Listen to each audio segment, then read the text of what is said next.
खड़ा कर रहा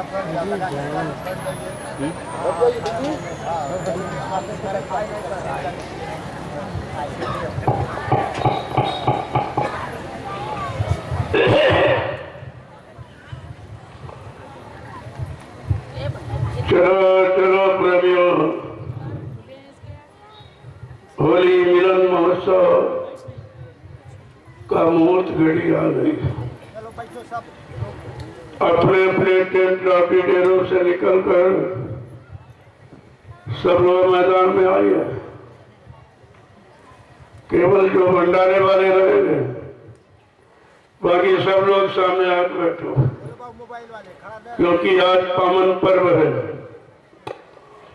आप लोगों का सामने बैठना अच्छा रहेगा, क्योंकि यह जरूरत है। जय गुरुदेव, जय गुरुदेव, जय गुरुदेव, जय गुरुदेव। नाम किसका? जय गुरुदेव। नाम किसका? जय गुरुदेव। नाम किसका?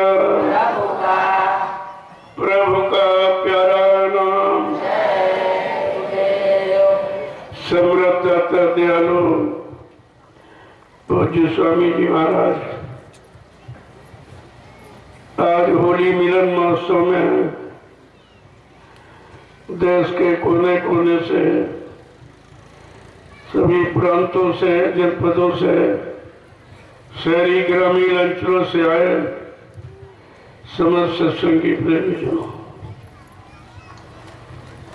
इस धार्मिक धरा पर यानी भारतवर्ष में जितने तिथि त्योहार, रस्म रिवाज जो मनाए जा रहे हैं, ये महात्माओं की देन है।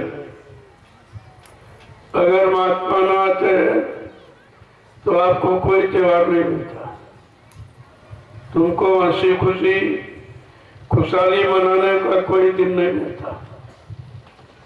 वैसे भी सब रो रहे हैं, सब परेशान हैं, केवल इन्हीं तिथियों पर आपको चंद मिनट की खुशहाली मिल जाती है। अगर महात्माओं ने दया न की होती तो किसी को कोई पर्व त्योहार नहीं मिलता। फिर रोने के सिवा तुम्हारे पास कोई रास्ता नहीं रहता। ये होली मिलन महोत्सव जो आज मनाया जा रहा है, ये सतयुग की है और भक्त प्रहलाद की, ये भक्तों की है, वो भी हरि भक्तों की।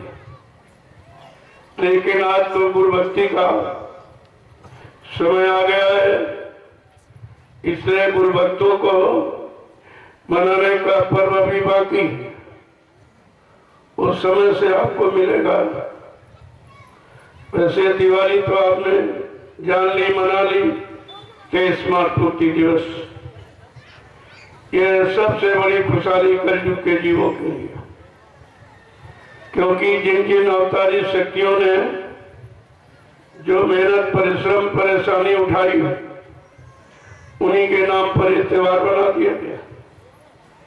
लेकिन आज जो समृद्ध मालिक सारे भूमंडल का दुख दूर करने आया, उसने जो संघर्ष यातनाएं होगी वो तो किसी को मालूम नहीं है। इसीलिए लोगों को बताने के लिए ये 23 मार्च मुक्ति दिवस रखा गया। पहली बात तो ये नाम सृष्टि में किसी ने आज तक दिया नहीं, क्योंकि मुक्ति देने का, कराने का, दिलाने का अधिकार यहाँ किसी को नहीं था। यही तो सबसे बड़ी चीज है कि जिसने ऐलान किया है, हिंदुस्तान की धार्मिक धरा पर जिसने ऐलान किया कि मैंने जितनों को नामदान दिया है, इनको बिना मुक्ति दिलाए जीवात्मा को बिना घर पहुंचाए मैं मृत्युलोक मंडल से जाने वाला नहीं हूं और मुझे कोई भेज भी नहीं सकता। न किसी के भेजने से मैं आया हूं और न किसी के यहां से भेजने से जाऊंगा। मैं तो अपनी मौज मर्जी से आया। जब अपनी रूहों जीवात्माओं को देखा, ये मतलब निरंतर परेशानी में फंसती चली जा रही और जो आए वो इस बात को जानते नहीं थे, क्योंकि जीवात्मा तो उनके अंदर भी थी। जो शक्तियां आई, जो ऋषि मुनि योगी महाराज, उनमें भी यही जीवात्मा जो हमारे आप में। जीवात्मा कोई अंतर नहीं था, लेकिन जीवात्मा का राज रहस्य, ये जो गूढ़ राज है, ये कोई जानता नहीं। ये ज्ञानी ध्यानी विज्ञानियों के बस की बात नहीं है। शारीरिक इंद्रियों की साधना करने वाले केवल शरीर तक सीमित है, मन को भी नियंत्रण कंट्रोल में नहीं कर पाए। ये साधना केवल शरीर को जड़ पदार्थ देने तक सीमित रही है, जड़ सामान, लेकिन चेतन सामान किसी ने दिया नहीं। तो आज आप लोग आए हो तो उसका लाभ ले लो, क्योंकि तिथि त्योहार का भी लाभ वो लोग भूल गए, क्योंकि सब उल्टा हो गया। तुमने तो होली का हुड़दंग कर दिया। होली तो नहीं हुई, हुड़दंग हो गया। मतलब यानी खान पान गंदा कर लिया, भाव विचार गंदे कर लिए, कर्म गंदे करने लगे, तो त्योहार की महिमा खत्म हो गई। अब तो पुनः भारतवासियों को कोई न कोई चेतन त्योहार चाहिए, जिनमें जागरूकता हो, जिनमें कोई लाभ मिल सके, मतलब आंतरिक और बहिर्मुखी सब तरह का। बाहर का लाभ शरीर को मिले और अंदर जीवात्मा को भी लाभ मिले।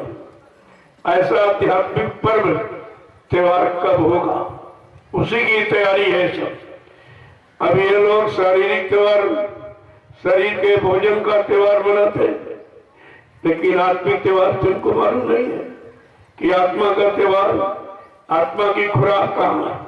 सदा दिवाली संत घर हरदम रहे त्योहार, उन्हें उनके यहाँ हमेशा पर्व मनाया जाता है, हमेशा पर्व रहता है, वो भी जीवात्माओं के लिए। शरीर तो नाशवान है, इसके लिए क्या त्योहार। आज खाना खाया, कल शरीर छूट जाएगा, खाना भी नहीं काम करेगा। फिर उस जड़ शरीर में आप कितना जो कुछ सामान उसके ऊपर चढ़ा दो, लेकिन तुम खड़ा नहीं कर सकते। तो जड़ तो जड़ ही है, लेकिन जड़ करे चेतन, वो कौन सी चीज। जो शरीर जड़ है, सबने यही माना, फिर उसको चेतन किसने किया, चेतन का रूप किसने दिया, का वो परमात्मा की जीवात्मा है, खुदा की रूह है, वो चेतन रूप देती है। और जिसने चेतन शक्ति प्रदान की, ऊर्जा ताकत दी, हम तो उसको जानते नहीं, उसके बारे में किसी ने कोई चर्चा नहीं की। यहाँ तीन तीन युगों में केवल शरीर की चर्चा, शरीर को मान सम्मान अधिकार दिलाने की चर्चा, कि राजपाट मिल जाए, धन दौलत मिल जाए, मतलब पद पत्नी बाल बच्चे, इसके सिर्फ कुछ नहीं लगा। और ये सब शरीर के साथ खत्म हो जाएगा।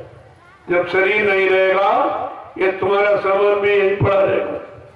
ये शरीर के प्रयोग भी नहीं आ सकता। शरीर भी प्रयोग जब करेगा, जब परमात्मा की चेतन शक्ति, चेतन ऊर्जा जीवात्मा इसमें विद्यमान रहेगी।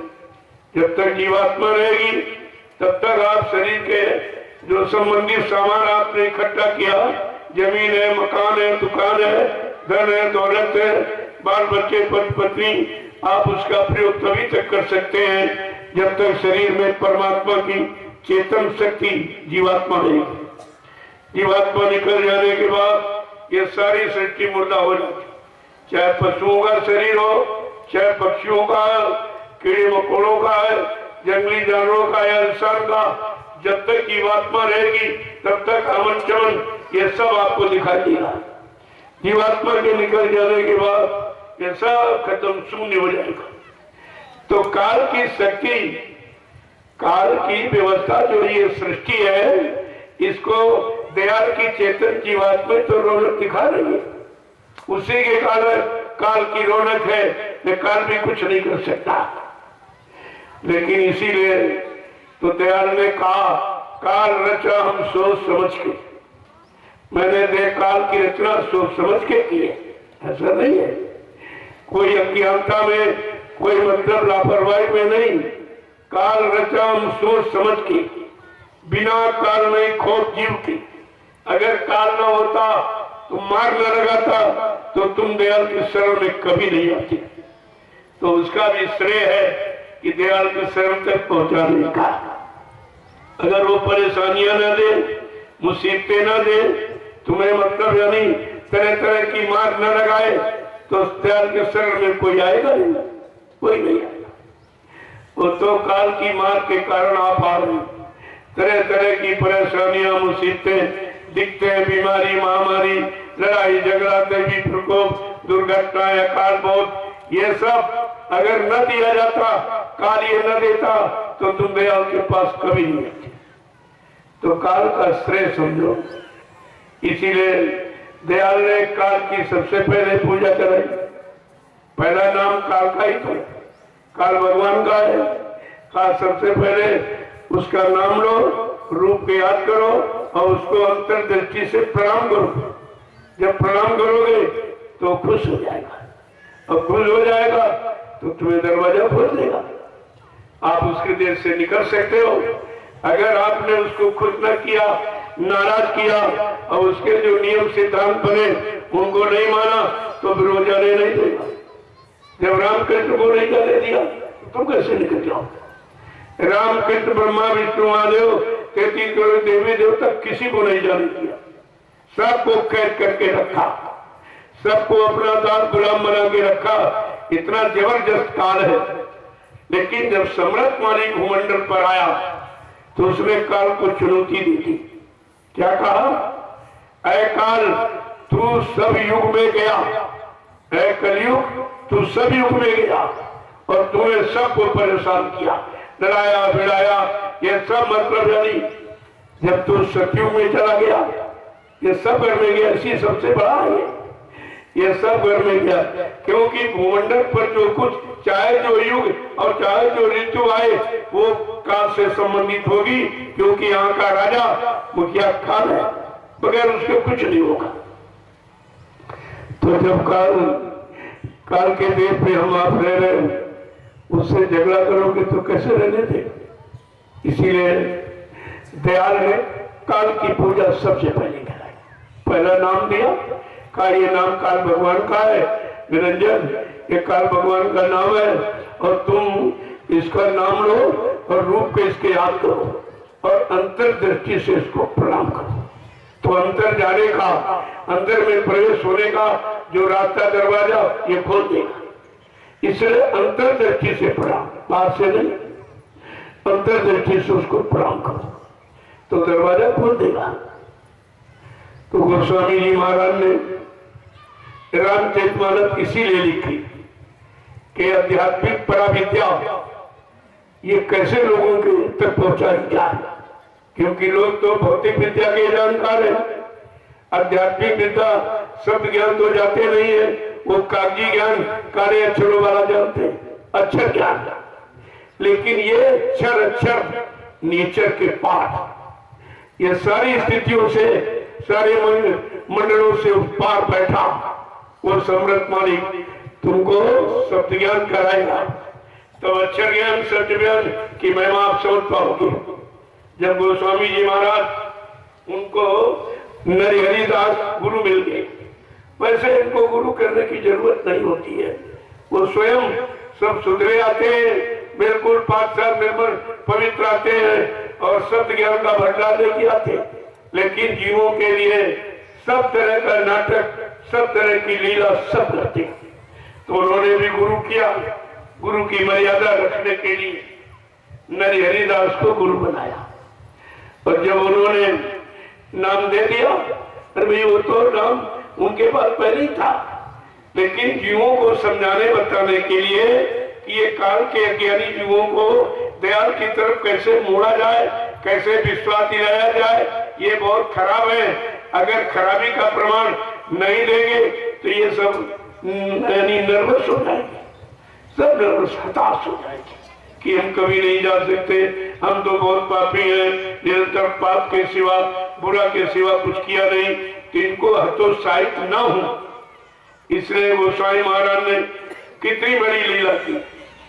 पहली बात तो जब पैदा हुए तो मूल नक्षत्र में, अब कहते भाई मूल नक्षत्र का बच्चा खराब होता, तो इसलिए माँ बाप ने तिरस्कार कर दिया। उन्होंने भी तिलक रखने से इनकार कर दिया कि भाई जब ये मूल नक्षत्र का है और इससे जो परिवार खुशहाल नहीं रहेगा, परिवार में परेशानियां हमेशा रहेगी, तो माँ बाप ने निकाल दिया। बेचारे धीरे धीरे दर दर की ठोकरें खाते थे।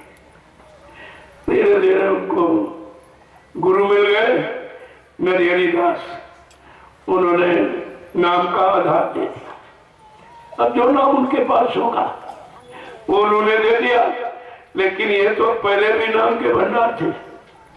तो इन्होंने फिर साधना शुरू की। इतिहास तो इनका बड़ा गंदा, क्योंकि गंदगी को अगर नहीं रखेंगे तो गंदे जीव उनके पास कभी नहीं आएंगे। गंदे जीवों को अपने पास बुलाने के लिए, अपनी बात धारण कराने के लिए, विश्वास कराने के लिए कितना बड़ा गंदा चरित्र बनाया। कहते ये पत्नी के बगैर रह नहीं पाती थी, इतना मतलब यानी मोह था कि पत्नी बगैर रह नहीं पाती। तो ये गाय चराने चले गए और मायके से पत्नी की ससुराल से कोई आया तो लिवा के चला गया। जब ये जैसे शाम को गाय लेके वापिस आए, देखा पत्नी नहीं, तो फिर से बखरे हुए। कैसा दिखा रहे हैं, ये लीला है, ये करिश्मा है, ये खेल है। हम सब गंदे जीवों को यदि किस तरीके से उनको निकाला जाए, कैसे उठाया जाए। तो जब वहां रात में पहुंच गए, अब रात 12 बजे पत्नी के पास मायके में कोई जाए तो उसको बड़ी शर्म लगी कि देखो इनको शर्म नहीं लगी, इतनी रात में यहाँ आगे लोग क्या कहेंगे, परिवार के, गांव के, मोहल्ले के लोग क्या कहेंगे। उसको बड़ी तकलीफ हुई इनकी पत्नी को। तो उसने इन पर एक डांट लगाई, एक डांट। देखो किस तरीके से इतिहास इनका बना। पत्नी ने कहा कि लाज न आई आपको दौड़े आए साथ, धिक धिक ऐसे प्रेम को का कहूं ना, धिकार ऐसे प्रेम को, तुमको शर्म नहीं लगी, पीछे चले आए। ये परिवार के लोग, गांवों मोहल्ले लोग क्या कहेंगे। एक तो ये डांट मारी। दूसरा फिर एक बाण, वचन बाण। वचन बाण की चोट जग में है भारी, और समता में जिसके छुरी न कटाई। ये वचन का बाण ऐसा घाव करता कि दिखाई नहीं देता है, लेकिन कभी बढ़ता नहीं। जैसे आपको किसी की बात लग जाए, घाव तो अंदर में हो गया, लेकिन वो दिखाई नहीं देता, लेकिन 24 घंटे वो घाव दर्द देता रहता है। तो उसने दूसरा बाण मारा इन पर। क्या कहा, इतना मतलब यानी सख्त बाण। रत्नावली की पत्नी थी, उसने बड़ा सख्त बाण मारा है। उसी बाण से इनको घायल कर दिया, अंदर में बिल्कुल टूट गए, एकदम टूट गए।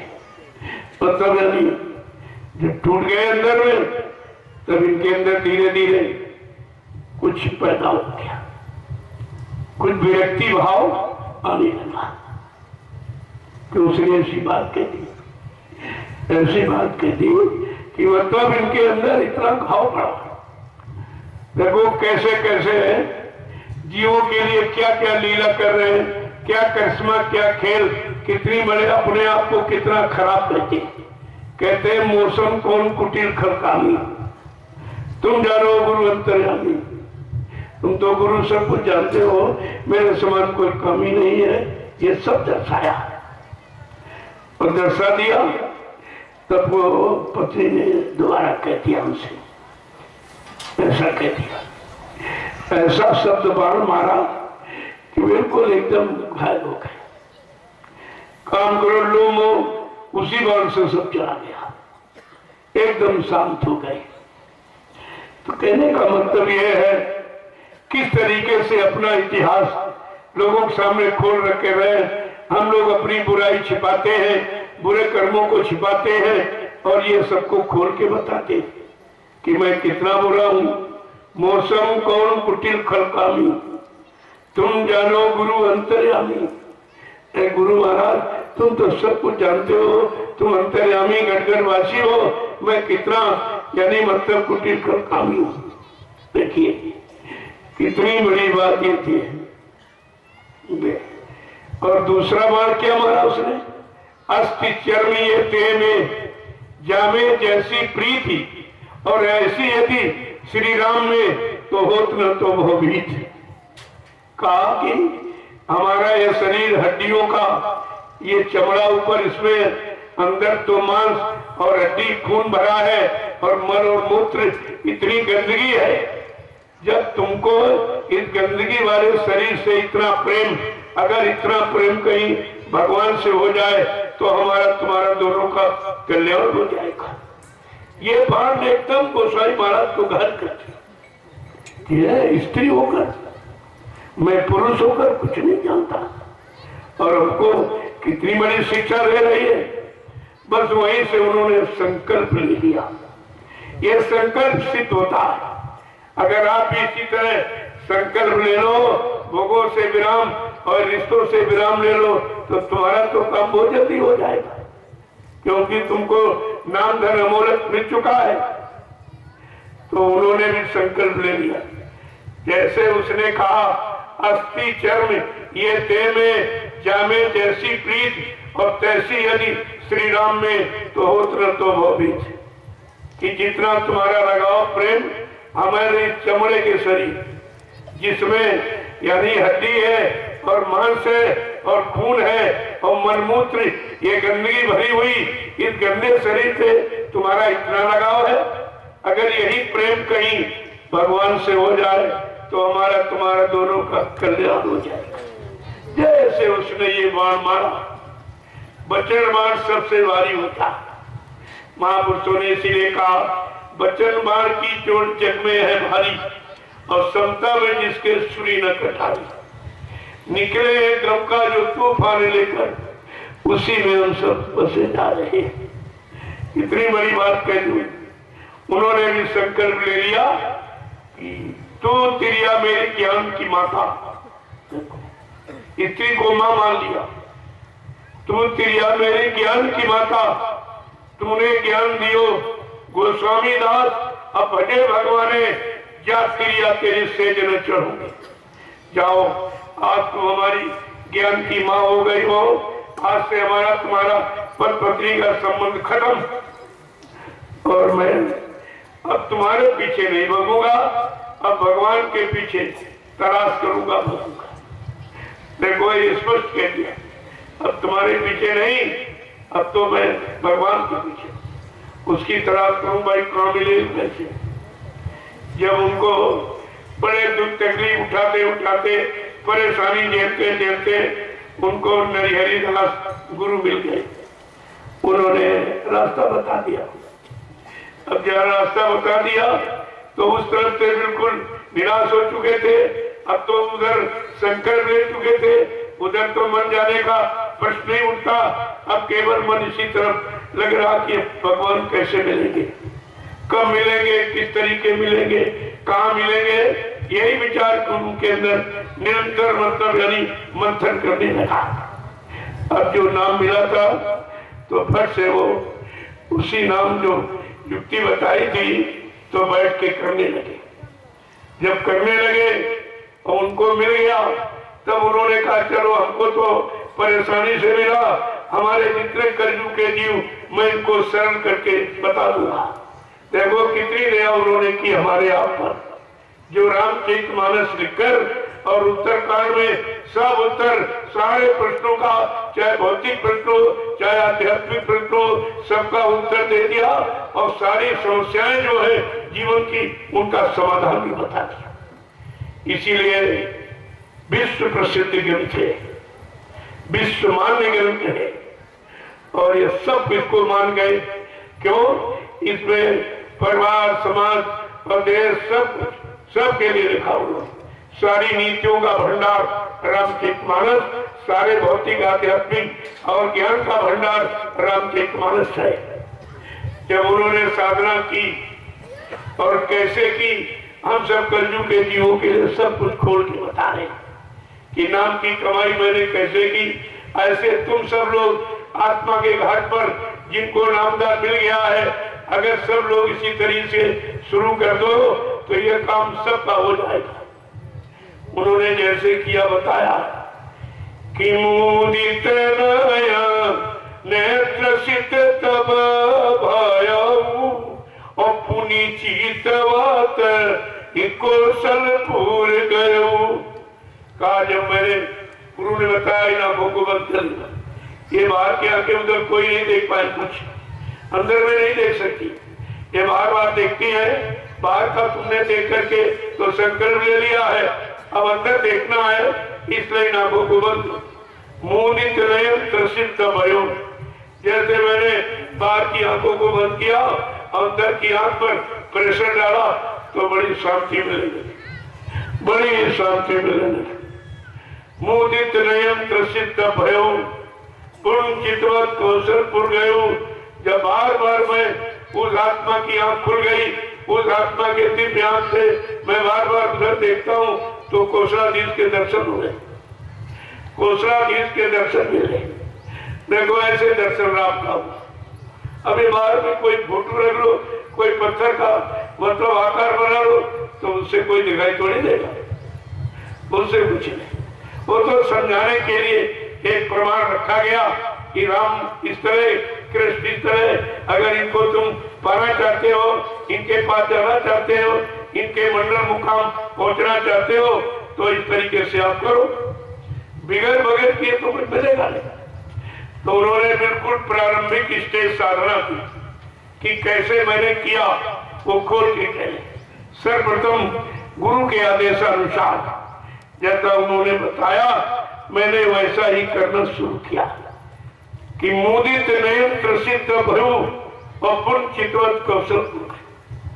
ये पहले है निरंजन भगवान के आदेश से ये मृतलोक मंडल पर आए थे, वैसे रहते यहाँ नहीं है, रहते तो साकेत धाम में। इसीलिए कौशलपुर कहा, मैं कौशलपुर गया, मेरी आत्मा वहां पहुंची और अपने आंख से, अपनी आत्मा की दिव्य आंख से मैंने कौशलाधीश का दर्शन किया, बिल्कुल साक्षात्कार उनका किया। देखिए कितनी बड़ी बात, कितनी बड़ी बात उन्होंने इशारा करके बता दिया। इसी तरह हमें आपको भी करना चाहिए, तब भगवान राम का दर्शन होगा। इन आंखों से नहीं होगा, इन कानों से वो आवाज उनकी नहीं सुनाई देगी कि वो क्या बोलते हैं, कैसे बोलते हैं, और इस नाक से वहां की सुगंधी का वर्णन नहीं आप कर सकते। वो उसमें जीवात्मा में एक आंख है, एक नाक, एक कान है। जब वो खुल जाएगा तो उधर का सब स्पष्ट, तुमको भी किसी से पूछने, किताब को लेने पढ़ने की जरूरत नहीं पड़ेगी, आप साक्षात्कार करेंगे। आगे कहते हैं कि उधर माज सुन अंड चिराया और देखे वो बहु ब्रह्मांड निकाया। उधर मध्य में, अब यहाँ विद्वानों ने बिल्कुल एकदम उल्टे कर दिया। कहते हैं उधर माने पेट में, उधर माने पेट में जब गई।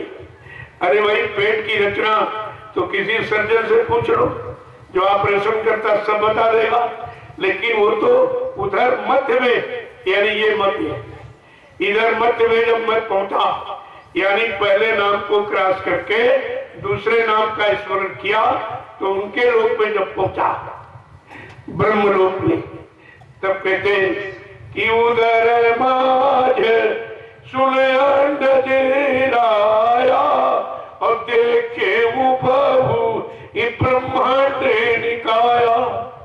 जब ब्रह्मलोक यानी दूसरा नाम ब्रह्म का कार्य ब्रह्मलोक में पहुंचा तो तमाम तरह के ब्रह्मांड, बहुत तरह तरह के ब्रह्मांडों की रचना मैं देख रहा हूं। तब मैं अपने गुरु को सराहा, गुरु की महिमा कि अगर आपने ये रास्ता न दिया होता तो आज तो यहाँ आने का प्रश्न नहीं था। उसी काम माया के देश में भोगों पे बस कर चक्कर लगाता रहता और जन्म मरण मरता जन्मता रहता, लेकिन ये चीज नहीं, ये गुरु की महिमा है।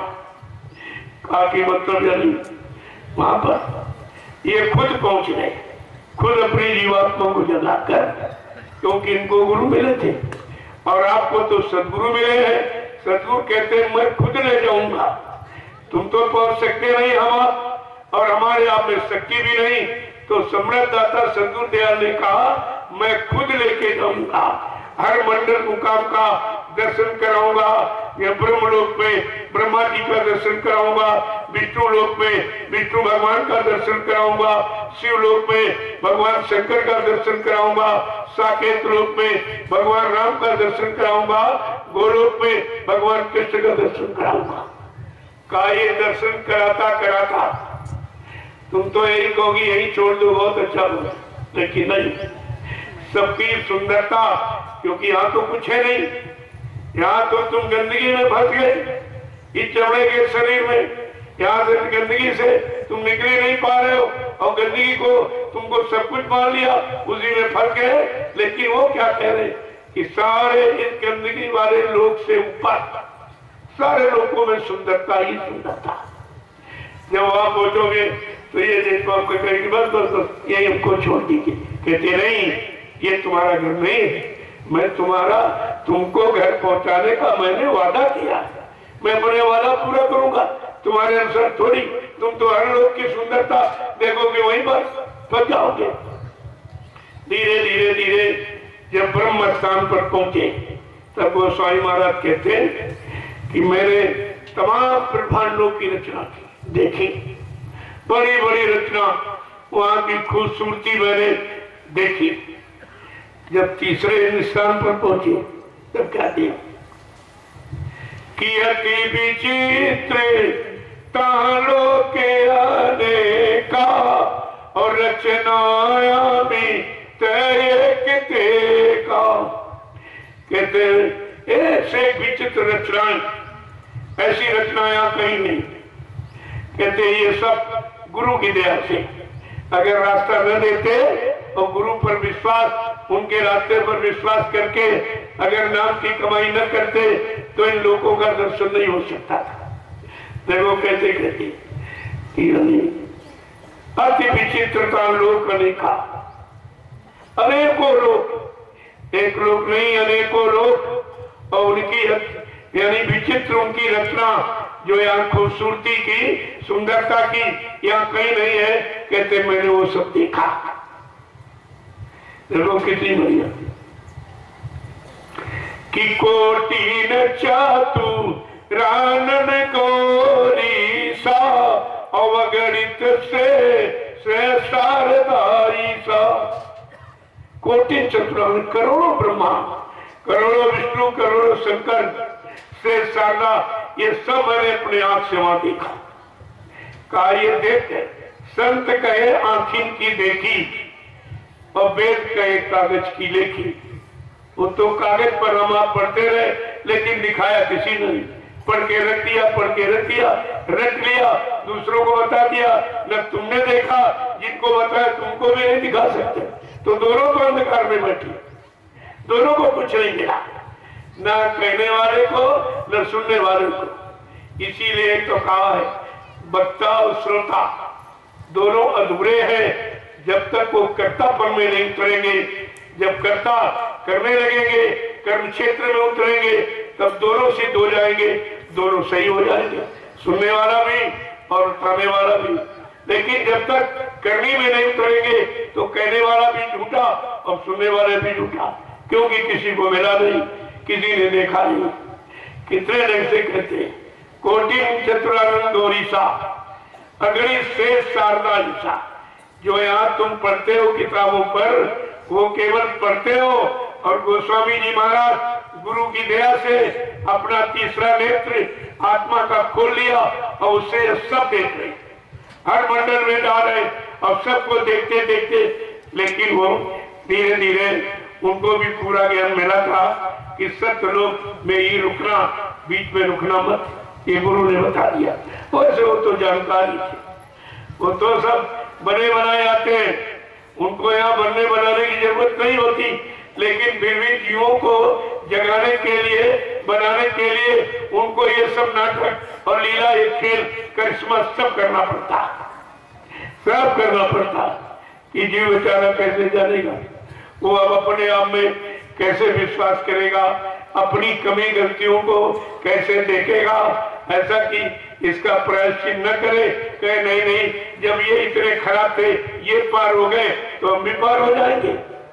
ये इतना बड़ा बल पौरुष जीवों को देने के लिए कितनी गंदगी से अपने आप को ढक के रखा, तरह तरह की गंदगी, जबकि पाक साहब निर्मल पवित्र होते, उनमें कोई गंदगी नहीं है। हम सब गंदे जीवों के लिए गंदगी को भी करते हैं ताकि ये गंदे जीव जी न समझ जाए कि हम बहुत गंदे, बहुत बुरे, बड़े पापी, बड़े कुकर्मी, हम तो कभी जा ही नहीं सकते। तो तुमको उसी तरह का प्रमाण देते हैं ताकि आप अपने कर्म करने से हतोत्साहित हो, उत्साह तुम्हारा भंग हो। देखो जीवों को जगाने के लिए कैसे कैसी लीला करें, कैसे कैसे नाटक करते हैं, लेकिन हम लोग समझ नहीं पाते कि हमारे लिए वो अपने आप को बदनाम भी कर रहे, कर्म की लगा रहे, सब तरह का, लेकिन जो जीवों को लेने आया वो इन बातों पर गौर ख्याल नहीं करता कि लोग हमको क्या कहेंगे। काम को तो जीवों को जगाना है, ले जाना है, इसलिए जैसे जीव है वही उसी तरह का माहौल, वातावरण हमें बनाना पड़ता है, तभी तो जीव बेचारा मेरे पास आएगा, नहीं तो तुम पास नहीं आ सकते। पास आने के काबिल नहीं, अगर संत अपने पर आ जाए तो तुमके पास भी नहीं आ सकते, इतना तुमको डर भय लगेगा। लेकिन वो इतनी शालीनता, इतनी सौम्यता में, सीधेपन में रहते हैं कि आप उनके पास रहते, बने रहते, सब कुछ मतलब न डर लगता है, बार बार मिलने की, देखने की इच्छा होती है, इनको देखते रहे, इनसे मिलते रहे, इस पर इनका मिलता रहे तो उनको सुख शांति मिल रही, तभी तो ऐसा हो रहा। अगर कोई इंसान किसी की लड़की पर ऐसे हाथ रख दे सिर पर तो गोली चल जाएगी, तो कहेंगे देखिए कितना अभद्र है ये, मेरी बच्ची पर इसने हाथ रख दिया। लेकिन महात्माओं से जबरदस्ती पकड़ के हाथ रखवाते, नहीं हमारे सिर पे अभी हाथ तो आपने रखा, सिर पर हाथ रख दो, इसका मतलब सिर पर हाथ रखने से संतुष्टि मिलती है, शांति मिलती है, ऐसे थोड़ी होता। तुम्हारे शरीर उनके शरीर में कितना अंतर, वो बिल्कुल भोगों से रहित होते, सर्वशक्तिमान होते, सारी शक्ति का भंडार, अगर पूरी शक्ति का प्रयोग कर दे तो यहाँ कोई ठहर नहीं पाएगा, वो तो अग्नि से ज्यादा प्रज्वलित होती है। इसलिए धीरे धीरे धीरे धीरे जैसे जीव है वैसे ही बन जाते हैं। जब तुम्हारे जैसे बन जाएंगे तभी तुमको पास में बुला पाएंगे, समझा पाएंगे, तुम्हें खड़ा कर पाएंगे और हाथ पकड़ कर तुमको उधर की तरफ मुखातिब कर देंगे। ये कितनी बड़ी मेहनत करती, लेकिन तुम उनको समझते नहीं कुछ, उनके बारे में तुम जानते नहीं कुछ, क्योंकि ये जानकारी कहीं मिली नहीं आपको भी था, आए नहीं थे तो जानकारी कौन देता। जय गुरुदेव, जय गुरुदेव,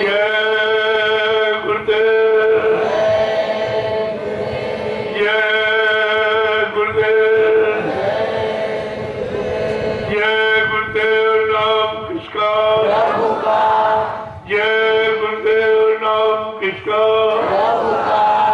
जय गुरुदेव नाम किसका, प्रभु का प्यारा नाम। अब आप लोग खड़े हो जाइए, बहुत स्फूर्ति में खड़ा हो, तब पता चले तुम्हारे में अपने घर जाने की ये स्फूर्ति, सुस्ती नहीं है। तो इतने सुस्त रहते हो तो कैसे जाओगे? अरे भाई अपने घर जाने के लिए आदमी कितनी फुर्ती आ जाए। अभी जब सत्संग खत्म होगा तो इतने तुम्हारे अंदर यानी स्फूर्ति आ गई कि जल्दी चले घर पहुंचे, जल्दी भगे घर पहुंचे। अब तुम अपने उस घर के लिए कोई स्फूर्ति नहीं पैदा करते, इसीलिए बार बार आपको खड़ा कराया जाता, बैठाया जाता है, झुकाया जाता, ये सब उधर का विषय, इधर का कोई विषय नहीं, उधर का। क्योंकि शरीर में जीवात्मा है, इसलिए शरीर को पहले उसी को ठीक किया जाएगा। जिसमें जीवात्मा रह रही है, ये जीवात्मा का घर है, पहले उसके घर को पाक साफ निर्मल पवित्र किया जाएगा, तभी तो जीवात्मा सुख शांति से रह पाएगी। और आप जीवात्मा के घर को गंदा करते हो, रोज गंदा करते हो। मतलब यानी तरह तरह के, यानी मार काट, हिंसा, चोरी, कत्लेआम, बेचार, कुचार, झूठ, छल कपट, धोखाधड़ी और गंदा खान पान, ये सब डाल करके आप मनुष्य मंदिर को, जो जीवात्मा का घर है, इसको आप गंदा करते रहते। जबकि बाहर के जिनमें कुछ नहीं, इंसान ने ईंट पत्थर का मंदिर बनाया, उसमें कितना झाड़ू पोछा लगाते, जिसमें कुछ नहीं, और जिसमें परमात्मा की चेतन मूर्ति बैठी, उसमें तो नकली मूर्ति, पत्थर के मकान में पत्थर की मूर्ति लगाई आपने। और ये पंच भौतिक शरीर परमात्मा ने बनाया और इसी में अपनी चेतन मूर्ति जीवात्मा को बैठा दिया। ये सच्चा मंदिर है, वो नकली है। तो आप नकली में तो बड़ी पूजा पाठ, बहुत पकाई सफाई, और जो असली है इसमें गंदगी फैलाते रहते हो। आज तक तुमने असली और नकली मंदिर की पहचान नहीं कर पाई। अरे वो इंसान का बनाया और ये भगवान का बनाया, तो भगवान अपने बारे में रहेगा कि तुम्हारे बारे में रहेगा? तुम्हारे ईंट पत्थर बारे में क्या कभी आया था या है, आगे आएगा? अगर आया होता तो जरूर किसी को मिला होगा। जब किसी को नहीं मिला तो इसका मतलब वो रहने के घर नहीं, वो तो उनके यादगार स्थल, वहां पर बैठकर हम लोग उनकी याद करते। यादगार स्थल बनाए गए थे कि परिवारों में, घरों में तरह तरह की कलह होती है, झगड़े होते हैं, इसलिए शांति पाने के लिए हम उस घर के, यानी ईंट पत्थर के वो बने मंदिर, मस्जिद, गिरजाघर, गुरुद्वारों का सहारा लेते। चलो वहां बैठकर चिंतन करेंगे, वहां बैठकर मतलब तरह तरह से विचार बनाएंगे कि भाई कैसे अच्छा काम किया जाए, सच्चे अच्छे रास्ते पर कैसा चले जाए, चल करके अपने सच्चे सचखंड अनामी धाम कैसे पहुंचा जाए, इसकी यादगार के लिए वो स्थल बनाए गए। क्या भगवान राम जब तक यहाँ रहे उनके नाम का मंदिर बना? किसी ने बनाया था? अगर मंदिर में आए होते तो जब थे तभी तो मंदिर उसी में रहते होते। तो भगवान राम जब आए तो उनके नाम का कोई मंदिर नहीं, जब तक वो रहे उनके नाम का कोई मंदिर नहीं, कोई स्थान नहीं बना। जब वो काम करके चले गए, उनकी काम की महिमा को उजागर करने के लिए हमने आपने उनकी यादगार में मंदिर मस्जिद की स्थापना किया। ये तो साफ जाहिर है, लेकिन समझ आप अभी तो नहीं पाए उसको। अगर जड़ को समझ लो और जड़ से विरक्ति ले लो, हट जाओ, तो चेतन तो तुम्हारे पास है ही जीवात्मा। उसको चलने में कितनी देर लगेगी, पहुंचने में कितनी देर लगेगी? वो तो जाने आने वाली, वो तो रास्ता सब मालूम, लेकिन वो भूल गई है। इसी भूल भुलैया को संत महापुरुष खत्म करने आते और जैसे उसको सही सच्चा रास्ता दिशा देते थे, वो फट से अपने घर चली जाती। उसको जाने में देर नहीं। हमको केवल संत महापुरुषों के वचन उस तक पहुंचाने की देर। जीवात्मा जब सुन लेगी अब अपने घर की के परिचय को, तब एकदम उसके अंदर फुर्ना पैदा हो जाए, एकदम विनय, तब पैदा बेचैनी पैदा होगी। अब हम कब अपने घर चले? आज हमको पता चला कि हमारा घर तो कोई और है, वो इतना सुंदर है जिसका कोई वर्णन नहीं, फिर मैं इस गंदगी वाले देश में कैसे फंस गई? तब उसको ज्ञान मिला। जय गुरुदेव, जय गुरुदेव, जय गुरुदेव। नाम किसका? जय गुरुदेव। नाम किसका? प्रभु का प्यारा नाम। जोर से बोलो, मिल बोलो, बोलना होगा।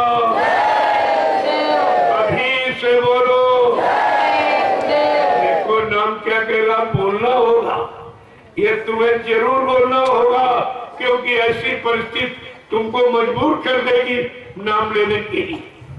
और इसीलिए कहा कि जन की जबान पर जब जय गुरुदेव नाम आएगा, सच्ची स्वतंत्रता का मानो तब आनंद उठाएगा, तब तक उसको आजादी का आनंद नहीं मिलेगा। यहाँ की आजादी का भी और उधर की जीवात्मा काल माया के देश से आजादों के घर चली जाए।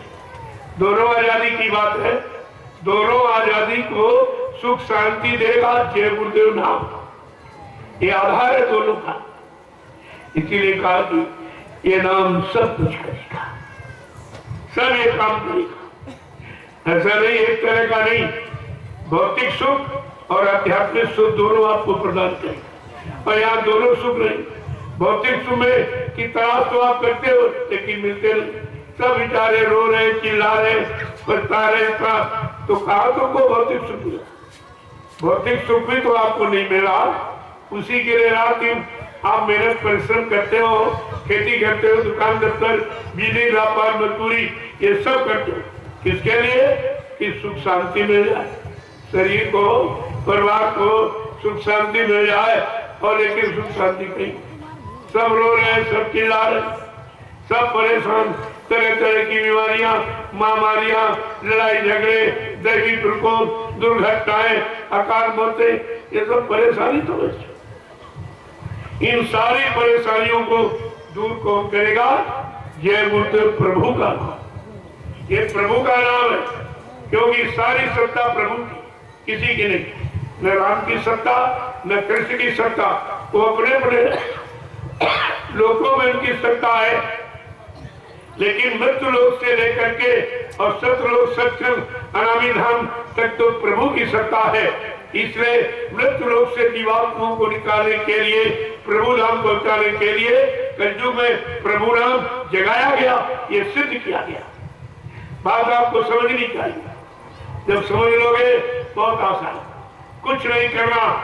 अन्य युगों के नाम तो इसलिए आए थे कि वो यहाँ समाज की केवल मतलब धर्म की स्थापना, और लोग नहीं पहले समझाया, नहीं माने तो मार काट दिया, यानी धर्म की स्थापना और दुष्टों का सुधार। लेकिन सुधार नहीं, जीवात्माओं को सुधार नहीं, केवल समाज देश के सुधार के लिए आए थे।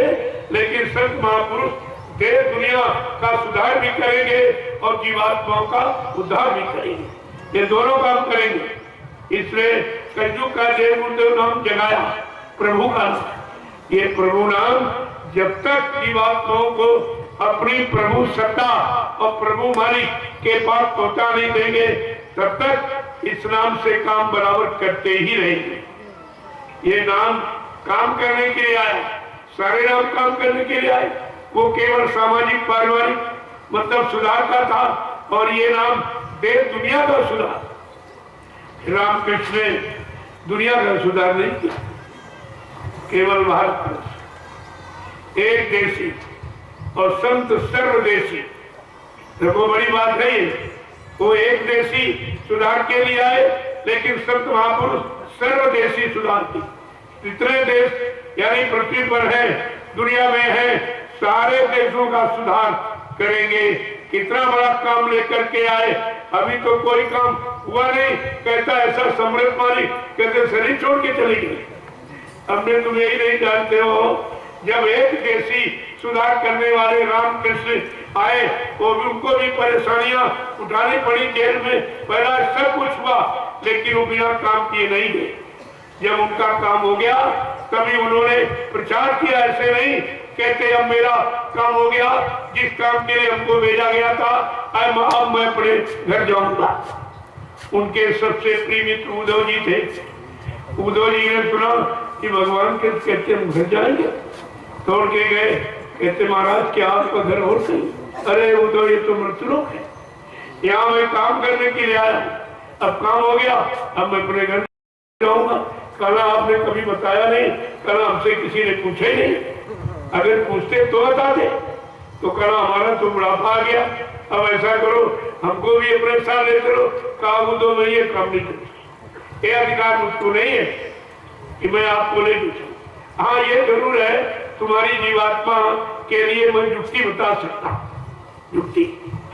कहा ऐसा करो उद्धव, जाओ बद्री का आश्रम, ज्योतिर्निष्ठ ब्रह्मनिष्ठ जब संत महापुरुष ये भूमंडल पर आएंगे और नाम की साधना बताएंगे, जब नाम की कमाई आत्मा के घाट पर बैठ कर करोगे तो उद्धव तुम मेरे घर आ जाओ, मेरे धाम गोलोक तुम आ सकते हो, लेकिन व्यवस्था उनके हाथ में, मैं व्यवस्था नहीं बता सकता, मैं व्यवस्थापक नहीं हूँ, मैं तो कार्यकर्ता हूँ, कर्मचारी हूँ, अधिकारी नहीं हूँ। मुझे जो कर्म करने के लिए इस कर्म भूमि भारत में भेजा गया, मैं धर्म की स्थापना और दुष्टों के संहार के लिए आया हूँ। अब मेरा काम हो गया, मैं प्रगट हूँ। ये सब बताया भगवान कृष्ण। कहा कि ये बताओ वहां कैसे पहुंचे।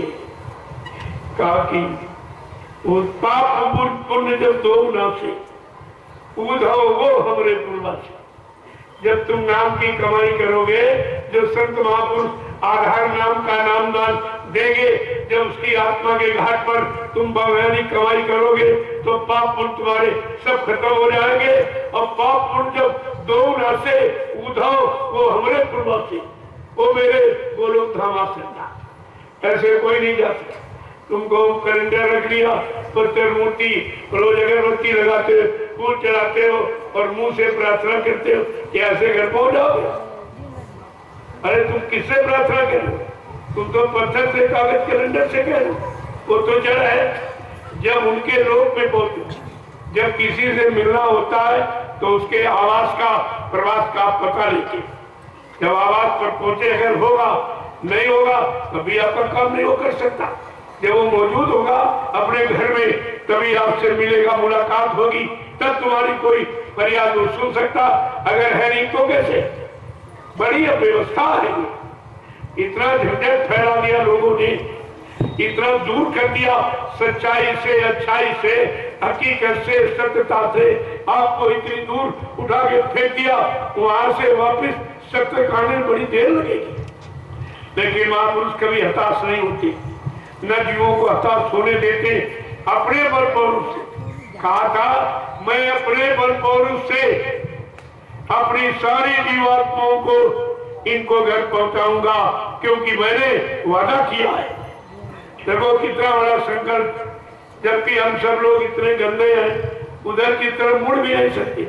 जाना पहुंचना तो बहुत बड़ी बात, उधर मुड़ने के काबिल भी नहीं। लेकिन समर्थ मालिक कितने दयालु कृपालु, कितने मेहरबान है, कहते नहीं, मैं अपनी सारी वो जीवात्माओं को अपने नाम जात पर बैठाकर इनको घर पहुंचाऊंगा। जब तक इनको इनके घर नहीं पहुंचाऊंगा, तब तक वो मानव चोरे को छोड़ के जाने वाला नहीं हूं। कितनी बड़ी बात, इतना बड़ा वादा, लेकिन हम आप ऐसे समृद्ध मालिक को पहचानी नहीं, क्योंकि आए मिले भी और 60 साल तुमको सुनाया। तुम 60 साल मथुरा जाते रहे, भाग दौड़ करते रहे, लेकिन जब कोई लीला हुई तो आप पहचान ही नहीं पाए, आपको विश्वास नहीं हो पाया। आपको विश्वास होना चाहिए। अरे अभी तो इतने वादे किए हैं, इतनी प्रतिज्ञाएं की है, इतनी व्यवस्था और भूमिका बनाई, अभी कोई भूमिका शुरुआत नहीं हुई और ये सब स्वार्थी लोभी लालचियों ने मालिक के जाने की शुरुआत की। यही हमें आपको समझना है, यही चेतना जागृति पैदा करना। जब 4 जाओगे 6 जाओगे तो होश में आ जाओ, होश में आ जाओगे, सब काम तुम्हारे सामने होने लगेगा। वो तो ये भी कहा, मैं सब काम करके दिखाऊंगा। 1959 की भविष्यवाणी कहीं मिल जाए, कोई पत्रिका तो आप पढ़ना, उसमें बाबा जी ने स्पष्ट कहा कि बच्चा आगे भविष्य में ऐसी नाजुक स्थिति बना के खड़ी कर दूंगा, फिर कुछ दिनों के लिए मैं तुम्हारे से दूर चला जाऊंगा। तुम मित्र इतनी जल्दी ना पा पाओगे, ना हमें पहचान पाओगे, लेकिन समय पर आकर मैं अपने समस्त वादों को पूरा करके दिखाऊंगा। लेकिन तुम मेरा इंतजार भजन करके करते रहना। क्या किसी ने ये इंतजार किया भजन से? बंदर मच गई, कोई इधर बग गया, उधर बग गया, उधर। जो बात बताई भूल गए, जो सिद्धांत नीति सिखाई होती भूल गए। जो रास्ते पर आपको खड़ा किया, इस रास्ते से घर पहुंचोगे, वो भी आप भूल गए। जब सब भूल गए हो तो भूल भलैया में पढ़कर आपने गुरु को भी भुला दिया। ये सब वादे हुए, ऐसा नहीं है। हंसी मजाक की बातें वहां नहीं होती। महात्मा कभी मजाक नहीं करते, कभी झूठ नहीं बोलते, कभी आपको गुमराह नहीं करते, कभी तुम्हारे पर पर्दा नहीं रहने देते। बिल्कुल एक सब आपके सामने आईना की तरह, जैसे शीशे के सामने अपना मुंह देख लेते हो, ऐसे अगर उनको अपने सामने तुम खड़ा करना सीख जाओ तो सारी करनी तुम्हारी तुमको उसी में दिखाई दे, सब उसी में दिखाई दे। जय गुरुदेव। होली मिलन महोत्सव सारा हिंदुस्तान जान गया, सब देख रहे हैं। आप खड़े हो, आप नहीं देख पा रहे किसी, लेकिन ये सब सीधा प्रसारण करती, सब के वहां तक भेजते कि देख लो होली मिलन महोत्सव का मतलब क्या है, क्या मतलब है, ये क्यों मनाई जा रही, मनाने का सच्चा अर्थ और सच्चा लाभ क्या, सच्ची शांति क्या है, हाँ ये भी तो आप समझिए पहले। लेकिन यहाँ लोगों ने होली का हुड़दंग सब बिगाड़ दिया। अरे भक्त प्रहलाद की होली और ये सब राक्षसी भोजन कर रहे, सब मतलब नहीं। त्योहार का मतलब 3 आहार, सतोगुणी, तमोगुणी, रजोगुणी, और तीनों आहार का अर्थ अलग अलग है, लाभ अलग अलग है। जब तुम तमोगुणी आहार करोगे, ये चटपटे तीखे मिर्च और मसाले, तो तुम्हारे अंदर क्रोध प्रज्वलित हो, तुम मार का हिंसा करने लगो, ये तभी पैदा होता। भोजन का असर अंदर मन पर, बुद्धि चित्त पर सीधा पड़ता। और अगर आप रजोगुणी आहार करोगे, गरिष्ठ भोजन मतलब यानी, तो तुम्हारे अंदर भोग पैदा होगा, काम जागृत हो जाए, भोगों में बच जाओगे। अगर तुम सतोगुणी भोजन जो परमात्मा ने तुम्हारे लिए बनाया, सीजनल अनाज, सीजनल दालें, सब्जियां, फल फूल, दूध मक्खी, यानी मतलब दूध घी मलाई, ये है सात्विक आहार। जब सात्विक आहार करोगे तो सात्विक विचार तुम्हारे अंदर, अच्छे विचार, सच्चे विचार आपके अंदर, सेवा और दया, प्रेम और सब परमात्मा के प्रति, माँ बहन बेटी बहन की परख पहचान, ये सब सच्चे विचार आपके अंदर पैदा हो जाएंगे। अगर परमात्मा ने जो भोजन हमारे आपके लिए बनाया, उसी भोजन का हम इस्तेमाल करें। और आपने भोजन बदल दिया, सब गंदगी खाने लगे। आपने देखा नहीं कि मुर्दा मांस कौन खाता, कुत्ता, कौवा, गीत, ये उनका भोजन। अगर किसी का भोजन आप छीन लोगे तो या तो वो झगड़ा करेगा आपसे, और नहीं अगर झगड़ा कर सकता तो वहां से चला जाएगा।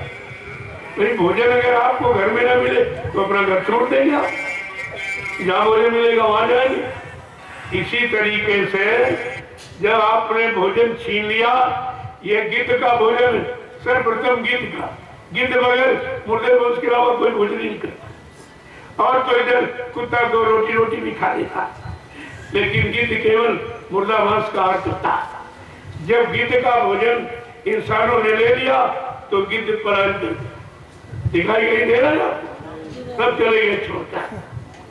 अब वो वहीं गए मांसाहारी मुल्क, जहां वहां भी तो मांस खाते, लेकिन मांस खाते वो थोड़ा बहुत अच्छा निकाले, बाकी फेंक दिया, तो बेचारे उसका इस्तेमाल, कुछ तो वहां उनको भोजन मिला, यहाँ तो तुमने उनका भोजन छीन लिया।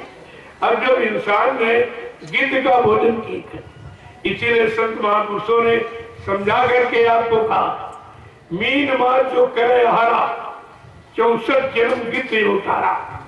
का जो मछली के मांस का भोजन करता है, उसको 64 बार गिद्ध ने योनि में जन्म लेना पड़ेगा। देखिए, मांस मछलियां खाते, सुरापान से एक के नरके जाएंगे माता पिता सभी। कबीर साहब ने कितना स्पष्ट कह दिया, इतना साफ साफ दिखते। इसीलिए तो कहा है कि कामर्थ कुतो लज्जा, निर्धनस्य कुता क्रिया, सुरापस्य कुता सोचम, और मांसाहारे कुतो दया।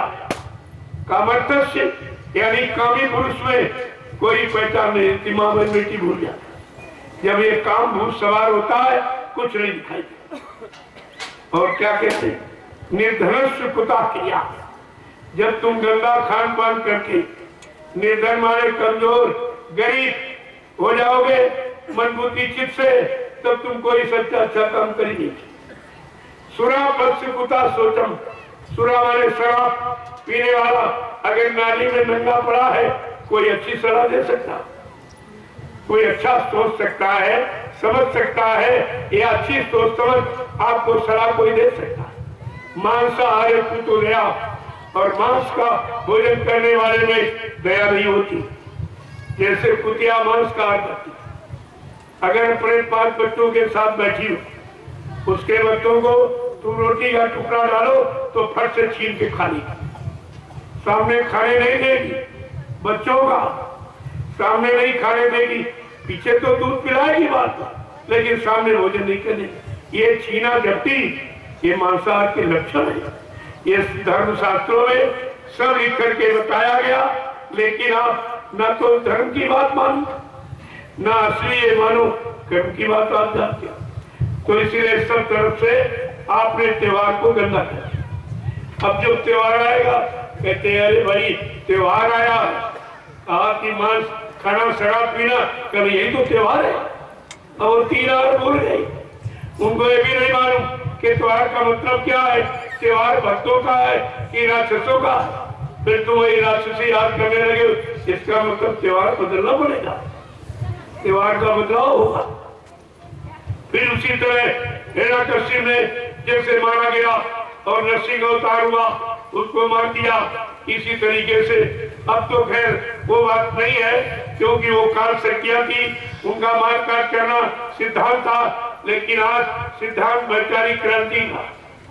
मारना, परेशान करना, अपमानित करना नहीं है। काम है सत्संग सुनाते सुनाते परिवर्तन करके दिखा दूंगा, सारे विश्व का परिवर्तन हो जाएगा। अगर हिंदुस्तान बदल गया सारा विश्व बदलेगा, उत्तर प्रदेश बदल गया तो भारत बदल जाएगा।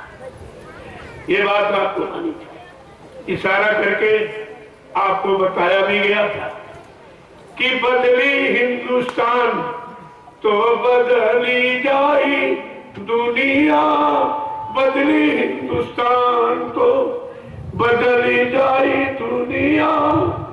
छोटे बड़े अधिकारी होंगे शाकाहारी, छोटे बड़े कर्मचारी अधिकारी जब शाकाहारी हो जाए, चाहे वो राष्ट्रपति, प्रधानमंत्री, मुख्यमंत्री हो, जिले का डीएम हो, तहसील का तहसीलदार, ब्लॉक का ब्लॉक प्रमुख हो, या गांव का प्रधान मालिक हो, या घर का मालिक मुखिया हो, ये सब पर नियम लागू है।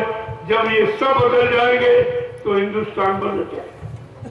पहले अपने आप को बदलो, तब तुम दूसरों को बदला देख सकते हो। अगर हम बदल जाएंगे तो हमारा परिवार बदल जाएगा, परिवार बदल जाएगा, देखकर मोहल्ला बदल जाएगा, मोहल्ला बदल जाएगा तो गांव बदल जाएगा, जब गांव बदल जाएंगे तो ब्लॉक बदल जाएगा, ब्लॉक बदल जाएगा, तहसील बदल जाएगी, तहसील बदल जाएगा, जिला बदल जाएगा, जिला बदल जाएगा, प्रांत बदल जाएगा, सारे प्रांत बदल जाए तो दुनिया बदल जाएगी,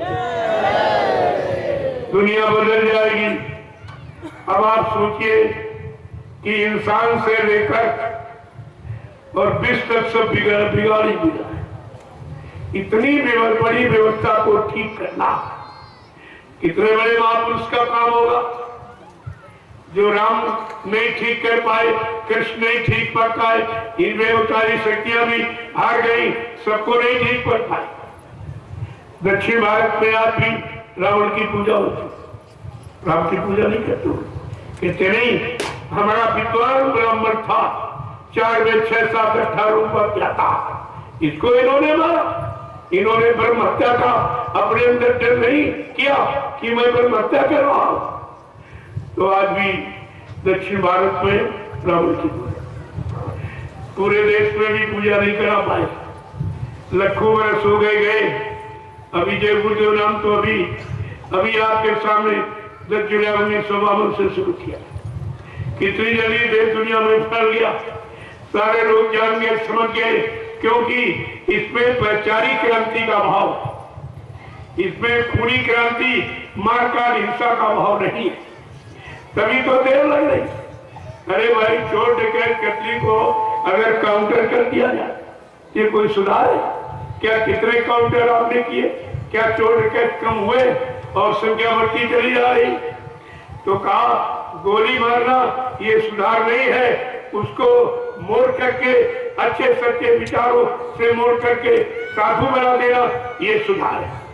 इसलिए प्रेमियों, देर है, अगर काट शक्ति होती कोई अब तक मार काट के खलिहान कर दी, लेकिन नहीं, जो दया शक्ति आई है इस भूमंडल पर सारे विश्व को सुधारने के लिए, केवल भारत ही नहीं सारे विश्व के लिए।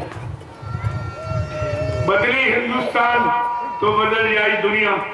जब हिंदुस्तान को बदल दिया जाएगा, क्योंकि हिंदुस्तानी विश्व का गुरु था और है और रहेगा, इसलिए पहले परिवर्तन ईश्वर किया जाए और इसके बाद इसको देख के सब बदल जाएगा, क्योंकि प्रकृति उनके साथ है। जहां वो बात नहीं मानेंगे, प्रकृति को लगा देगी, वो दिन 2 मिनट में समझा देगी। जय गुरुदेव, इसलिए प्रेमियों, होली मिलन महोत्सव आपका तब सिद्ध होगा, तब लाभकारी आपको देने वाला होगा, सब तरह की लाभ और शांति जब देगी, जब भक्त प्रहलाद की महिमा को समझो कि भक्त प्रहलाद कैसे बचा, क्योंकि पिता ने मार डालने के सारे उपाय किए। पहले तो उसको पहाड़ से गिराया कि मर जाएगा, लेकिन कुछ नहीं हुआ। इसके बाद हाथी से कुचलाया, तब भी कुछ नहीं हुआ। अंतर्गत्वा अपनी बहन होलिका को बुलाया, कहा होलिका तुझे तो आशीर्वाद है कि तुम अग्नि में नहीं जलती है। कहा भाई साहब, कहा फर्स्ट इसको लो और बैठ जाओ अग्नि। तो अग्नि में भी नहीं जला। जब अग्नि में रखा तो होलिका ही जल गई। क्यों? आशीर्वाद शुभ कर्म के लिए होता है, अशुभ कर्म के लिए किसी की जान लेने के लिए आशीर्वाद नहीं दिया जाता। वो बेचारी खुद ही जल गई, तभी तो ये और क्रोध में आ गया है। देखिए मैंने कितने उपाय किए, इसका मतलब यानी खाली धोते चले जा रहे। अंत तो गत्वा उसने लोहे का खंभा तोड़ एकदम अग्नि में तबा के लाल कर दिया और जलादों से कहा बांधो प्रहलाद को इसी खंभे में, और बनवा करके तलवार उठाई, कहा बोल तेरा हरि कहाँ है? प्रहलाद ने कहा पिताजी तुम्हारे में मेरा हरि ही बोल रहा, तुम्हारी तलवार के धार में मेरा हरि बैठा। हरि नाम सुनकर इतना चल उठा, इतना क्रोधित हो गया कि खींच के तलवार मारी, और जिस नाम हरि नाम के सहारे प्रहलाद खड़ा था, उस नाम ने क्या काम किया कि नरसिंह भगवान ने बता दिया और दुष्ट को मार गिराया। ऐसे भक्त की रक्षा का किया। हम सब भक्तों की रक्षा का ये त्योहार है, इतिहास है। लेकिन जब गंदा खान पान और गंदे कर्म और बुरे कर्म करोगे तो रक्षा कैसी होगी? वो तो नरसिंह की तरह संहार आपका हो जाएगा। इसलिए त्योहार की महिमा रखना। ये सतयुग का त्योहार है होली, इसलिए मैंने उसको होली मिलन महोत्सव का रूप दिया और कहा सब लोग चलो झारखंड की पावन भूमि पर होली मिलन महोत्सव मनाया जाएगा और आप उसमें शामिल सही। इसमें संकल्प ये लो कि मैं भक्त प्रहलाद की होली को कलंक नहीं लगाऊंगा, उनकी भक्ति पर और हरि नाम पर कलंक नहीं लगाऊंगा। ऐसा संकल्प लेकर हम सबको शाकाहारी हो जाना चाहिए। ये संकल्प लो तो आपकी होली हो जाएगी। नहीं भक्ति प्रहलाद की तो होली हो गई, लेकिन तुम्हारी कब होगी? होली होली होगी, उनकी तो हो गई प्रहलाद की। हम सब गुरु भक्तों की होली कब होगी? हमारा आपका बचाव कैसे हो? हम सब कार माया के देश से उसके कर्मों के शिकंजे जाल से कैसे निकलेंगे और कैसे अपने घर की तरह मुखातिब होकर और पहुंचेंगे? हमें आपको भी उसी तरह प्रयास करना चाहिए। जैसे नाम पर पूरा विश्वास प्रहलाद को हो गया, हरि नाम पर ऐसे हमें आपको ये कलयुग के जगाए जय बुद्धो प्रभु नाम पर ऐसा विश्वास होना चाहिए, तो आपका भी काम हो जाए। अरे बिन विश्वास में कौन सिद्धि, बिना विश्वास के कोई काम सिद्ध नहीं होता।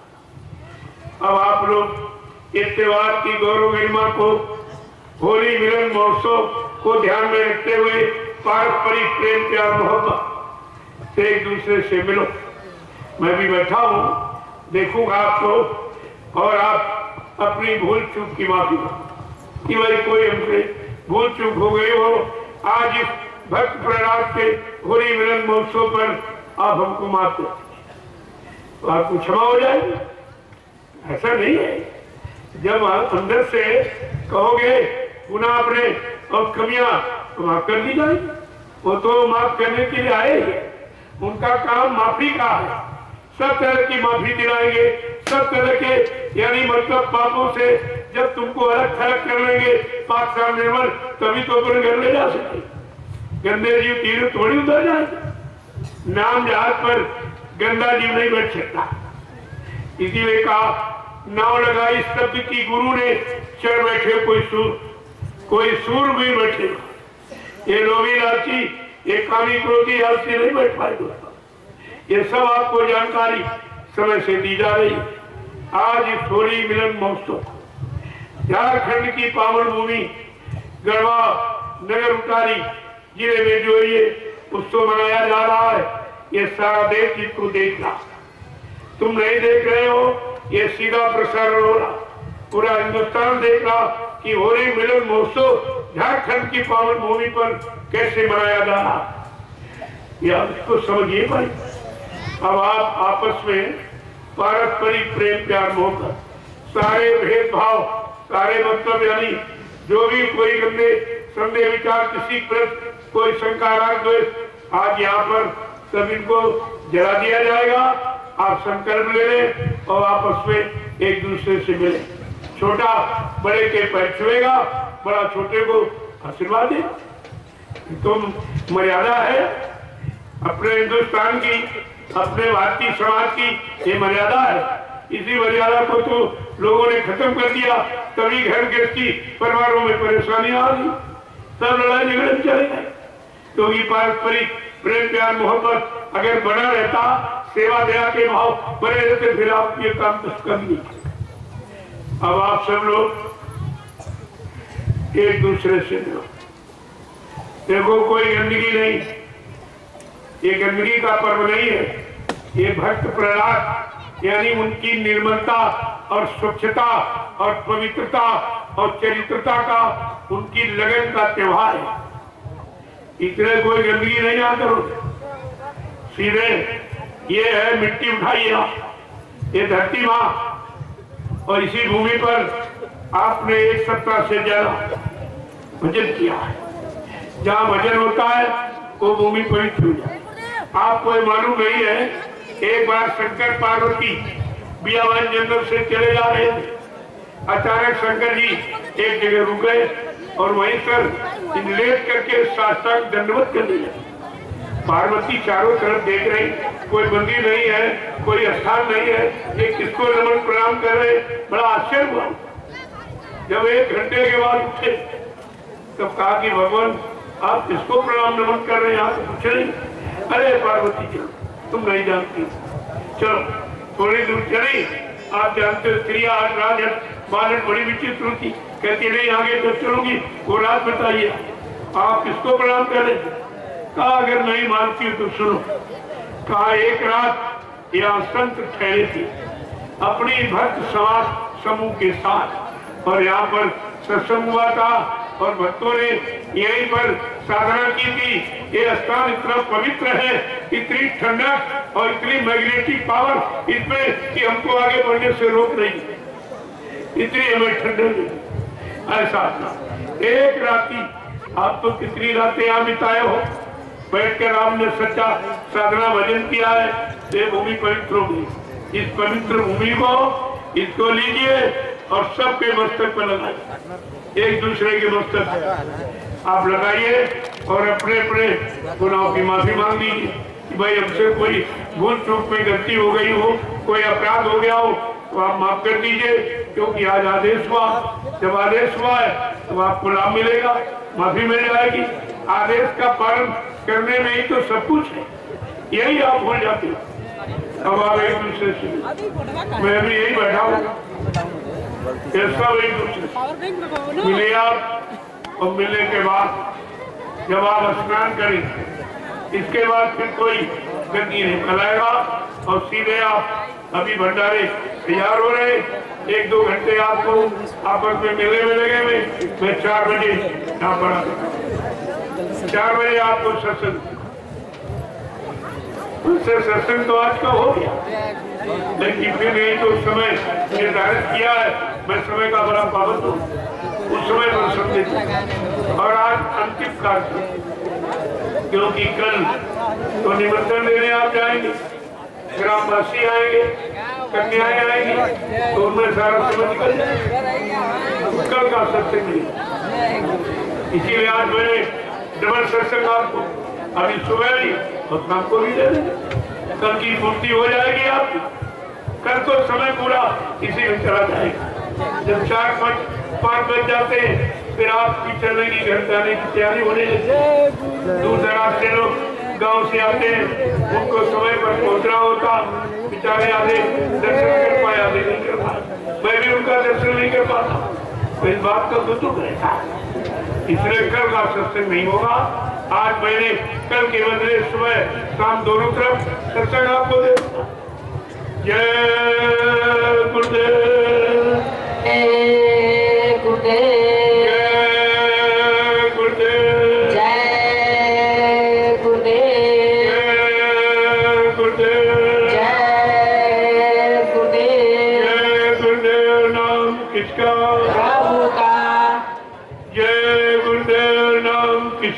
प्रभु का जय गुरुदेव नाम किसका, प्रभु का प्यारा नाम जय गुरुदेव, जोर से बोले जय गुरुदेव, फिर बोले बोलना होगा, अभी से बोले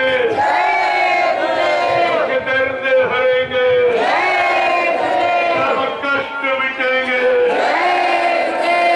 शांति मिलेंगे, सबके दाता, सबके मालिक, प्रेम से बोले ये नाम नहीं इंसान का, ये काम नहीं इंसान का।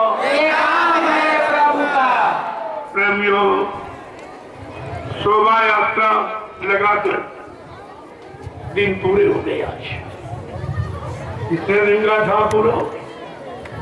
अब कल वो कन्याओं का है और ग्रामवासियों को महाप्रसाद देने का, वो भी आपका पूरा हो गया। लेकिन आज से कार्यक्रम को मैं पूर्ण विराम देना। ये सदगुरु दयाल की दया से निर्विघ्न आज समापन, कोई विघ्न बाधा नहीं, निर्विघ्न समापन हुआ मालिक की दया से। जहाँ सदगुरु दयाल की दया होती है वहाँ सब काम पूरा ही होता, अधूरे काम भी पूरे हो जाते, असंभव संभव हो जाता। ये सब आपको जानकारी रखनी चाहिए। आज मैं इस कार्यक्रम को यहीं से पूर्ण विराम दे रहा हूँ। कोई भूल त्रुटि गलती कहने बोलने में हो गई हो, आप सब लोग हमें छोटा समझकर हमेशा क्षमा करते रहेंगे। अवसर मौका मिलता रहेगा, आप सबके दर्शन करता रहूंगा और सदगुरु दाता दयालु के अनमोल वचनों को आप सबके कान तक पहुंचाता रहूंगा। मेरा यही काम। अब आप पारस्परिक प्रेम प्यार मोहब्बत से ऐसा यानी मतलब प्रमाण प्रस्तुत कर दो कि लोग होली मिलन महोत्सव को समझ ले कि महोत्सव का मतलब क्या है। होली मिलन महोत्सव पहले इसको ध्यान में रखिए। आज ये निर्विघ्न समापन हो रहा है सदगुरु दाता दयालु की दया से। हम सब लोग उनकी दया के हमेशा भिखारी बने रहे और आत्मा के घाट पर दया की भीख मांगते रहे, तो ये काम आसान हो, बहुत आसान हो। दया से सब कुछ वो फल में पड़ जाए, कहते इतनी जल्दी होता।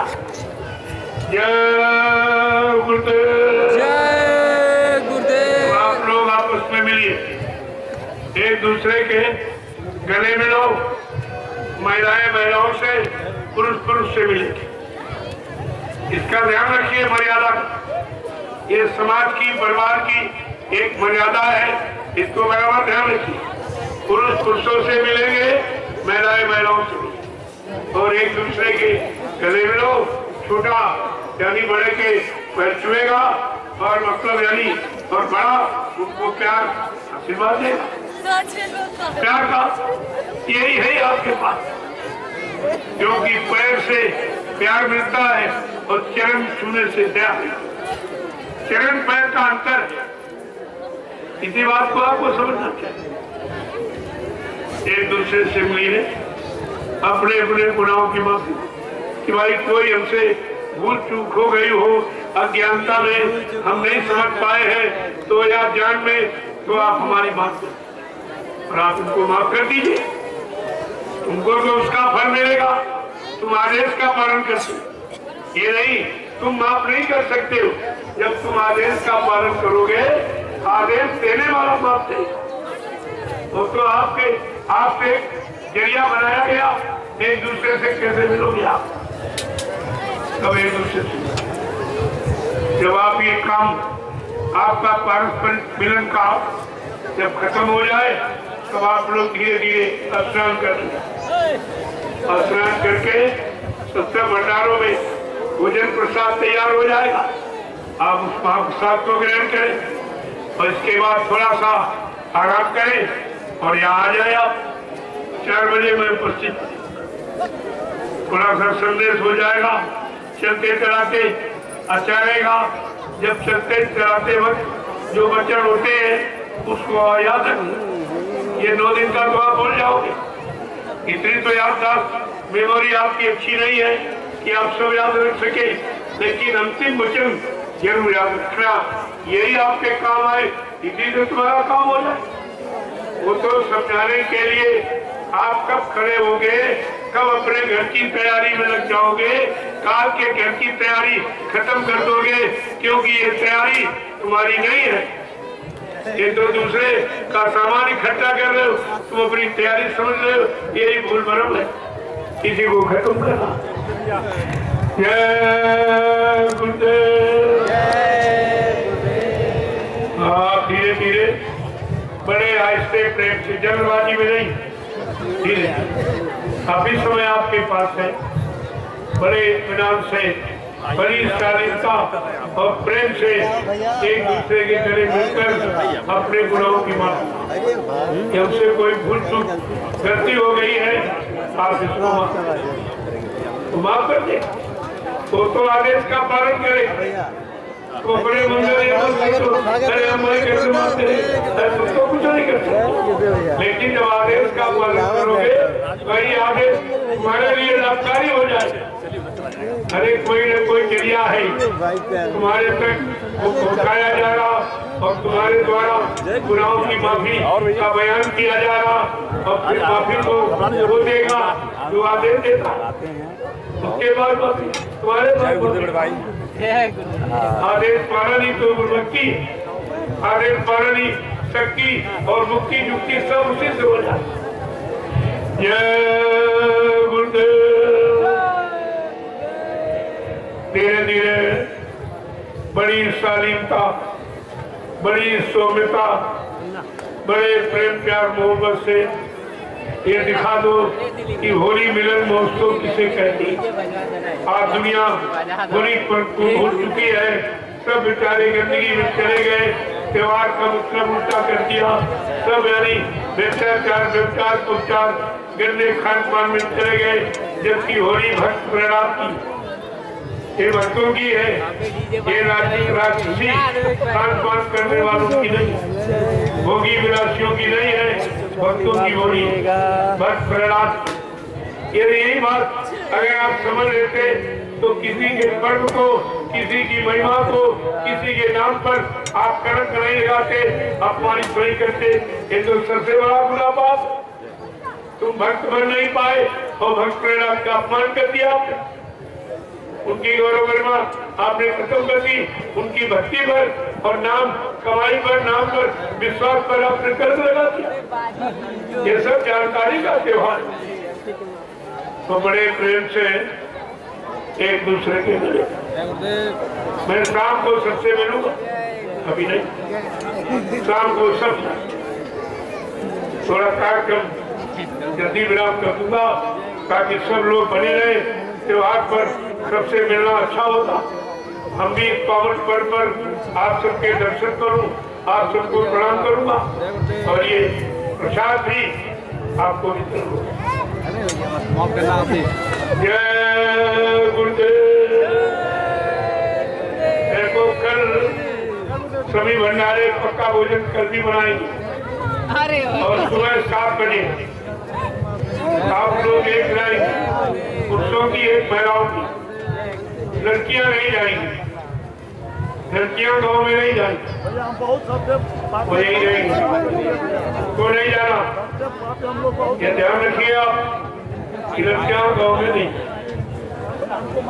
उनको तो यही पर लाभ मिल जाएगा। लेकिन ये पुरुष और महिलाएं एक लाइन में झंडा लेकर हम गाँव में जाएंगे। महिलाएं महिलाओं से कहेंगे कि आज आप अपने घर में चूल्हा नहीं जलाएंगे, तुम्हारे सबके लिए महाप्रसाद यानी सत्संग भंडारों में तैयार कराया गया है, जिसमें आपको तमाम बीमारी झगड़ों में आपको लाभ मिलेगा। ये लाभ के लिए ये काम कोई कर रहा है।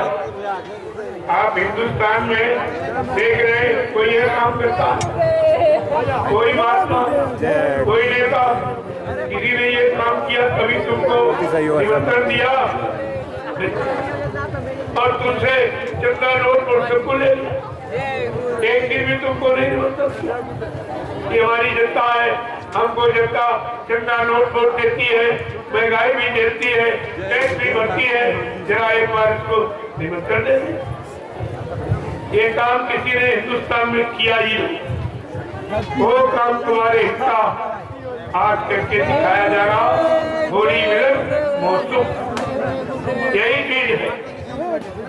और पुरुषों से कहेंगे कि भाई आज अपने घर में आप चूल्हा नहीं जलाएंगे, तुम्हारे सबके लिए महाप्रसाद सत्संग भंडारों में तैयार कराया गया, जिसको खाने से तमाम बीमारी, तमाम परेशानी, लड़ाई झगड़े और दुर्घटनाएं आपकी कम हो जाएगी, कम हो जाएगी।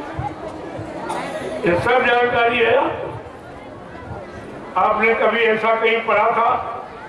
सतयुग त्रेता द्वापर अच्छे युग थे, उसमें भी ये काम किसी ने नहीं किया, क्योंकि महात्मा तो निमंत्रण खाने का शौकीन होता। वो गांव में निमंत्रण खाने जाता है और गांव वालों से चंद्रमानी मतलब ये सब दान दक्षिणा, धोती रोटी लगोटी वो मांगता है। लेकिन लोग कहते ये कैसे महात्मा है? मैं तो कोई महात्मा नहीं हूँ, ना मैं गुरु ना कोई संत हूँ। हमको तो जो सेवा का अधिकार गुरु महाराज ने किया है, मैं सेवा का काम आपके सामने कर रहा हूँ। मैं तो सेवादार हूँ, सब यानी उनका उपदेशक हूँ। ये बात इनमें और लोग इस बात को समझ रहे, ये तो काम किसी ने कभी किया ही नहीं। ग्रामवासियों को निमंत्रण किसी महात्मा ने नहीं दिया, किसी नेता ने कभी दिया? बता दो। इस 70 साल की आजादी में जिनको आपने चंदा नोट वोट सब दिया और महंगाई भरी और टैक्स भरे, लेकिन कभी किसी ने निमंत्रण दिया? अरे यही बात आपको समझनी चाहिए। क्या होने वाला है? वक्त बदलने वाला है। ये वक्त बदलने के लक्षण है। ये जो आपके सामने ये करके दिखाए जा रहे सतयुग आने के लक्षण। सतयुग में रोटी सबको मिलेगी और बेटी की रक्षा सुरक्षा होगी। रोटी बेटी का इतिहास मुख्य है। मैंने दोनों बिंदु कर ले कि सबको रोटी और बेटियों का चरित्र सुरक्षित रहे और इनके सतीत्व की रक्षा हो, क्योंकि यही बेटियां आगे मां बनेगी। इनसे ध्रुव प्रयास पैदा हो, तो धर्म की स्थापना हो जाएगी। इनसे सूरवीर चरित्रवान त्यागी पैदा हो, देश समाज का काम हो जाएगा। ये दो बिंदु मैंने पकड़े। इन दोनों बिंदुओं पर अभी न तो कोई नेता विचार कर रहा, न कोई महात्मा विचार। इस पर दृष्टि किसी की भी गई नहीं है। और यही मुख्य रोटी और बेटी। आपको रोटी मिलना और बेटी की रक्षा हो जाए, और आपको चाहिए क्या? लेकिन ये दोनों कोई नहीं करने को तैयार। केवल लिख देते दीवारों पर और अखबारों में, लेकिन न तो बेटी की रक्षा है, न रोटी की व्यवस्था है। रोटी माने रोजी, रोजी से रोटी, तो रोजी तो किसी को मिले। सब बेरोजगार, सब सड़कों पर चक्कर घूम रहे, मार रहे। माँ बाप ने पैसा जो था घर में सब पढ़ाई लिखाई में खर्च कर दिया, और बच्चा किसी के काम नहीं। अब वो बेचारा पढ़ा लिखा मजदूरी तो कर नहीं सकता, तो वो सब अनैतिक कार्य में लगे।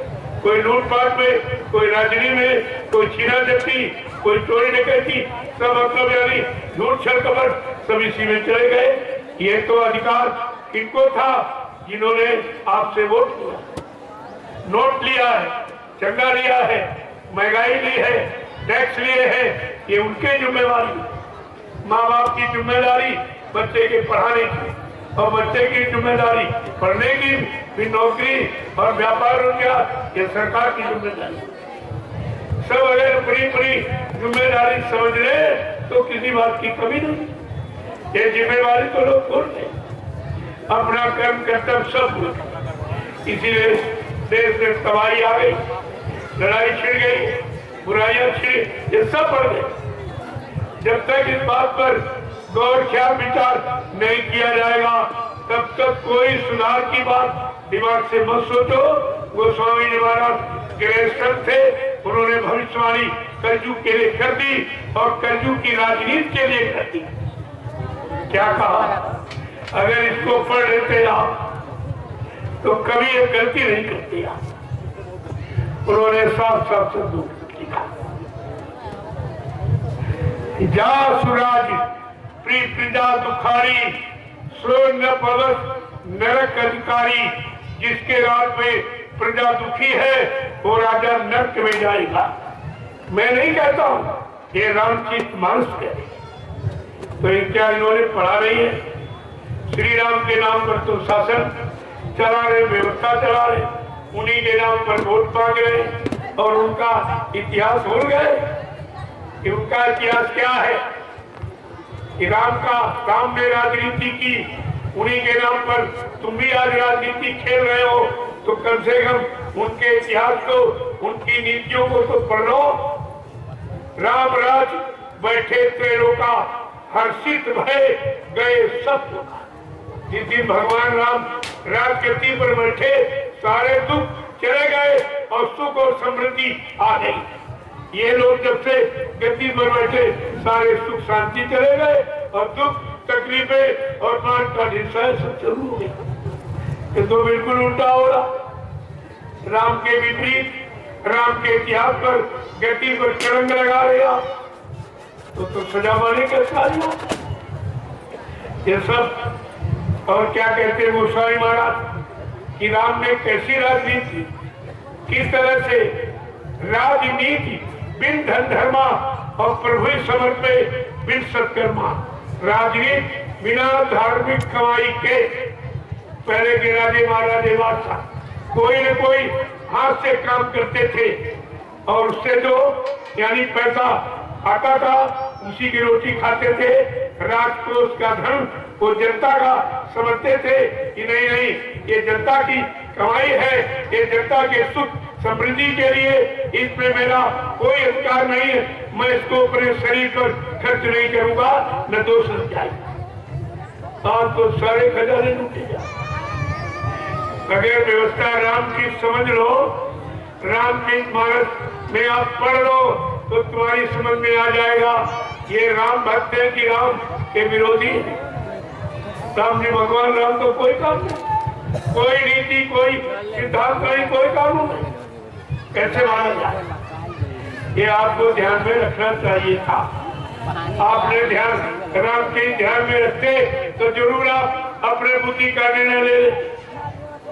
कभी बुद्धि से गलत व्यक्ति को आप सपोर्ट नहीं करते, बहुत सपोर्ट कभी नहीं करते क्यों कि रामचरितमानस आपको नित्य पारिवारिक सामाजिक शिक्षा दे, उस शिक्षा का वो नीतियों का ग्रंथ है, लेकिन कुछ नहीं सुनना।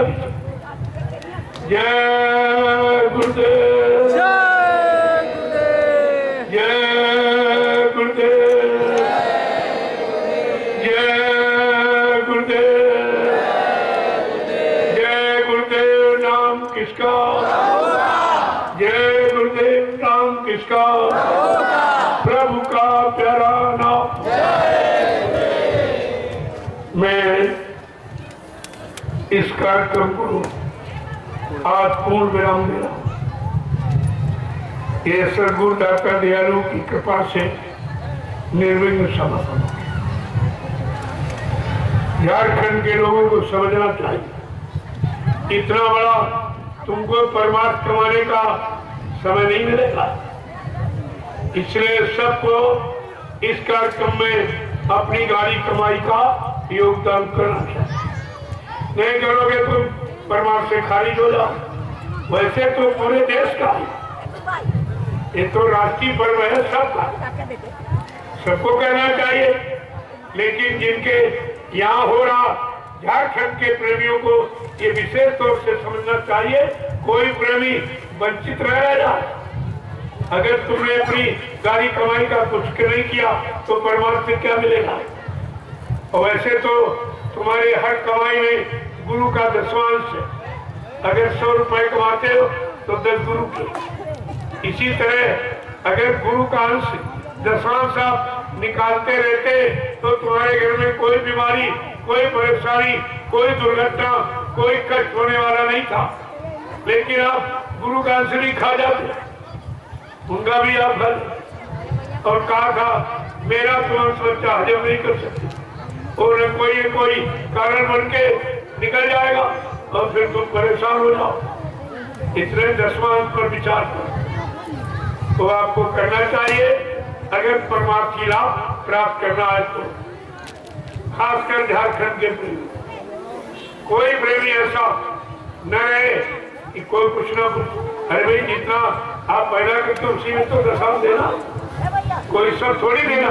मान लो 100 रुपए आप पैदा करते हो, 90 तुम्हारे 10 गुरु के, कितनी छोटी सेवा। और 90 से जो तुम नहीं भला कर पाओगे और 10 से तुम्हारा भला हो जाएगा, तो कितना बड़ा काम आपका होना। लेकिन आप आज समझते नहीं। जय गुरुदेव। बाकी जो प्रेमी कार्यालय में दे रहे वो तो मैं सब नैमिष में लगाऊंगा। जितना हमको आप देते हो ये आज तक दिया वो सब नैमिष में लगाओ, वो उधर लगाओ आश्रम। और जगह जगह आश्रम बने, लेकिन आश्रम में ही लगे, इधर उधर कहीं कोई अपने इस्तेमाल में नहीं। मैं तो कभी 1 रुपया भी खर्च नहीं करता। अब कोई तुम्हारी बीमारी आ जाए तो उसके लिए, जब तुम्हारी बीमारी है तो तुम्हारा पैसा तो खर्च किया जाए। हम कहाँ से लाए, मेरे पास तो कुछ है नहीं। मैंने पहले आपसे बता दिया, आप ये कपड़े देते हो, तुम्हारे लिए कपड़े पहनता, तुम्हारी तुम्ही की तुम्हारा दिया हुआ 1 रोटी दोपहर 1 शाम को वो तुम्हारी दी हुई खाता। और जो भी आप ये देते हो 1, 2, 10, 50, 100 मैं उधर परमार्थ में आपका लगा देता हूँ। ऐसी जगह लगेगा तुमको भी लाभ मिलेगा, और जब तक वो चीज वहां रहेगी वो तो लाखों वर्ष तक इतनी बड़ी सेवा का उपयोग कोई कहीं कर नहीं सकता। वो भी मैंने अपनी इच्छा से नहीं। जब 10 जुलाई से 23 जुलाई तक 1997 में गुरु पूर्णिमा का कार्यक्रम नैमिषारण्य की वो गोमती नदी के उस पार किया गया था, तो बाबा जी ने आखिरी दिन क्या कहा था, बच्चा ये 88,000 ऋषियों की तपोभूमि है, यहीं से सतयुग के अंकुरन निकलेंगे। मैंने उसी आदेश को सिर माथे रखकर वो तपोभूमि को ले लिया। आपकी गाड़ी कमाई, मेरा उसमें कुछ न मेरे नाम 1 इंच जमीन, वहां कुछ सब आपका है। आपके लिए मैं क्या करूंगा? मेरे तो कोई बीवी बच्चा है नहीं जिसके लिए मैं इकट्ठा करूंगा, आपको धोखा दूंगा या आपसे नोट बोलूंगा। ये काम नहीं। मेरा कोई बैंक बैलेंस खाता नहीं, एकदम खुली किताब हिंदुस्तान। मेरे पास कुछ नहीं है, जो है सब आपका दिया हुआ, आपके काम में लगाओ। सिर्फ मेरी लगोटी मेरे पास और मेरा कुछ नहीं। इस बात को आप समझ लेना चाहिए। इसके अलावा जो भी सवाल आपके लिए है, आपके काम में लगाओ जितनी जल्दी हो जाए, क्योंकि व्यवस्था जो मथुरा आश्रम की खराब की गई उसकी पवित्रता को ध्यान में रख करके मैंने नैमिषारण्य में सदगुरु धाम बनाने का गुरु आदेश के द्वारा संकल्प लिया और उसी में आपका लगेगा, बन जाए अच्छा रहेगा। क्योंकि मथुरा में कभी बाबा जी ने कहा था मुझसे कि यहाँ से सत्यों के अंकुरण निकलेंगे, वहां तो कभी नहीं कहा गया। जहाँ की कहा गया वहीं पर ये काम किया गया। और अंकुरण कोई आसमान में थोड़ी निकलेगा, वो तो जमीन पर होगा काम। इसलिए और वो 88,000 ऋषियों की तपोभूमि आप ले लीजिए, इतनी पवित्र कई भूमि नहीं जिसके बारे में रामचरित मानस भी बखान करती है कि तीर्थवर नैमिष विख्याता अति पुनीत साधक शुद्धा था। ये नैमिषारण्य तीर्थों का राजा महातीर्थ है, इतना पावन पुनीत है कि यहाँ पर जब किसी संत के साधक आएंगे, नाम की कमाई करेंगे, उनको सुख शांति मिलेगी। जब उनके लिए गोस्वामी महाराज ने लिखा तो वही काम तो किया जा रहा। अब वहाँ नाम के ये सारे नाम की कमाई कर रहे, दोनों वक्त आश्रम में दोनों वक्त नाम की कमाई। और इसमें जो भी आपका राशन पानी बचता है मैं सब इसमें शरण देती हूँ, क्योंकि यहाँ रोज सेवा चल, वहाँ तो 500-600 आदमी तो हमेशा रहते और आने जाने वाले। जब मैं रहता हूँ तो बहुत भीड़ हो जाती है। कभी भंडारा 24 घंटे चलता है। 2 वर्ष से बराबर भंडारा चल रहा है। आपका दिया हुआ अन्न वहाँ पर आप तो नहीं जा पाते, लेकिन तुम्हारा अन्न पहुँच जाता है। तुम नहीं पहुँच पाते, तुम्हारी गाड़ी तो तुम्हारी पहुँच जाती है। काम तो तुम्हारा घर बैठे हो रहा। इसी बात को आपको समझना। कभी एक बार मैंने केवल अपनी बात जरूर कहा कि भूमि सेवा, वो भी अपने लिए नहीं, वो गुरु परिवार को ठहरने के लिए। कहाँ रुकेंगे, कहाँ बैठ के सुमरन ध्यान भजन करेंगे, कहाँ सत्संग सुनेंगे, कहाँ भोजन करेंगे, कहाँ आवास करेंगे, तो तुम्हारे लिए ही वो भी बात की गई कि भूमि सेवा। और वो प्रेमी दे रहे हैं, मैं तो कभी लेता नहीं वहां।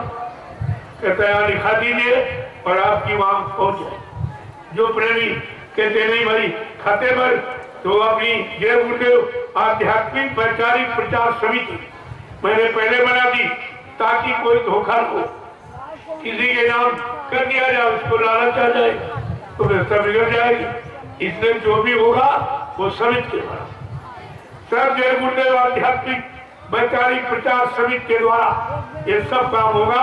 उसमें समिति का खाता है, प्रेमी खाते पर अपनी सेवा भेज देते। इससे जो है तुम्हारी सेवाओं का दुरुपयोग में और सेवाओं का खर्च मैं अपने हाथ से तो किसी को ऐसे नहीं, अपनी देख रेख में, क्योंकि तुम्हारी गाड़ी कमाई बड़ी मेहनत की है और मुझसे भी आप बहुत मेहनत ले लेते उत्तर देते। मैं 4 घंटे बैठ के सत्संग करता हूँ, 4 घंटे आपसे मिलता हूँ। जब 8 घंटे आप हमको बैठा लेते हो तब तुम 10 रुपए देते। इतनी मेहनत करने पर आप देते। तो इतनी ही मेहनत के बाद जो ये सेवा मिली है, मैं इसका दुरुपयोग थोड़ी होने दूं। तुम्हारी मेहनत का भी ध्यान और अपनी मेहनत का भी ध्यान कि 8 घंटे बैठकर, और बड़े बड़े कार्यक्रम हुए तो 12-12 घंटे बैठता हूँ। कभी सवेरा हो जाता। जब वो पूर्णिमा का कार्यक्रम नैमिषारण्य में हुआ था तो मैं शाम को मतलब यानी 10 बजे 8-9 बजे बैठ जाता था, सुबह 3 बजे उठता सबसे मिलके, क्योंकि 6 लाख और 7 लाख प्रेमियों से मिलना ये इंसान की बस की बात नहीं है। हम आपसे कहें चलो तुम इनके सिर पर हाथे रख दो तो तुम थक जाओगे, तुम्हारे बस का भी नहीं। और तुम सब लोग सबसे मिलता हूँ, कोई ये भी नहीं कह सकता मिलते नहीं। हमें कोई डर भय थोड़ी, हमने किसी का कुछ लिया नहीं और आपका भी नहीं लिया। जो आपसे कोई हमें डर हो, आपसे शंका हो या आपसे छिपके रहे, ये काम नहीं कर, ये काम यहाँ नहीं होता। बिल्कुल खुला दरबार है और जो काम कहीं नहीं होता वो हो रहा है। अब तो लगभग 1.5-2 साल अभी हुए हैं, नहीं इसमें कितना काम हुआ। 60 साल में मथुरा में उतना काम हो पाया और ये 1.5 साल में उधर देखिए। तो आपकी कमाई लगी है, मेरा उसमें कुछ नहीं। आपकी जो आपने दर्शन में दिया, यदि अब आपने मेहनत बहुत कराई है तब 10 रुपए निकाल के देते हो, ऐसे तो आप देते नहीं। मैंने उस मेहनत को और आपकी गाड़ी कमाई को दोनों को एक में जोड़ दिया और एक ही जगह आपका इस्तेमाल हो जाए, जिससे आगे आने वाले समय में सारा ग्रुप परिवार लाभ उठाएगा। मैंने अपने लिए कुछ नहीं, क्योंकि मेरा कुछ है ही नहीं, मैं करूंगा क्या, मैं किसके लिए करूंगा, ये भी बात आपको सोचना चाहिए। जय गुरुदेव, जय गुरुदेव, जय गुरुदेव। नाम किसका, जय गुरुदेव। नाम किसका, प्रभु का प्यारा नाम। अब आप लोग धीरे धीरे चलिए आश्रम, क्योंकि एक बार ही तो सब लोग नहीं नहा पाओगे। धीरे धीरे आप मिलते जाओ और आश्रम। इसके बाद भंडारों में महाप्रसाद तैयार हुआ, आप उसको खाकर थोड़ा सा आराम कर लें ताकि सत्संग में नींद ना आया, इसीलिए मैं इतना समय देता हूँ। तो इसके बाद आ जाइए आप सत्संग में, मैं 4 बजे आपका फिर दर्शन करूंगा। जय गुरुदेव।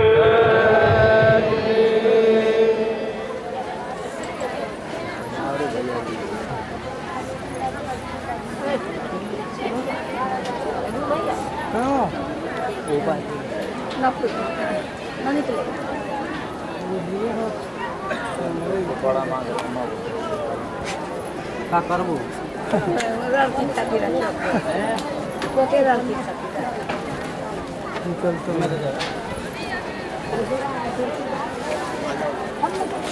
कैसा बन देखो तो पता लो। अच्छा शेर सजा हुआ इसको बनेगा देना।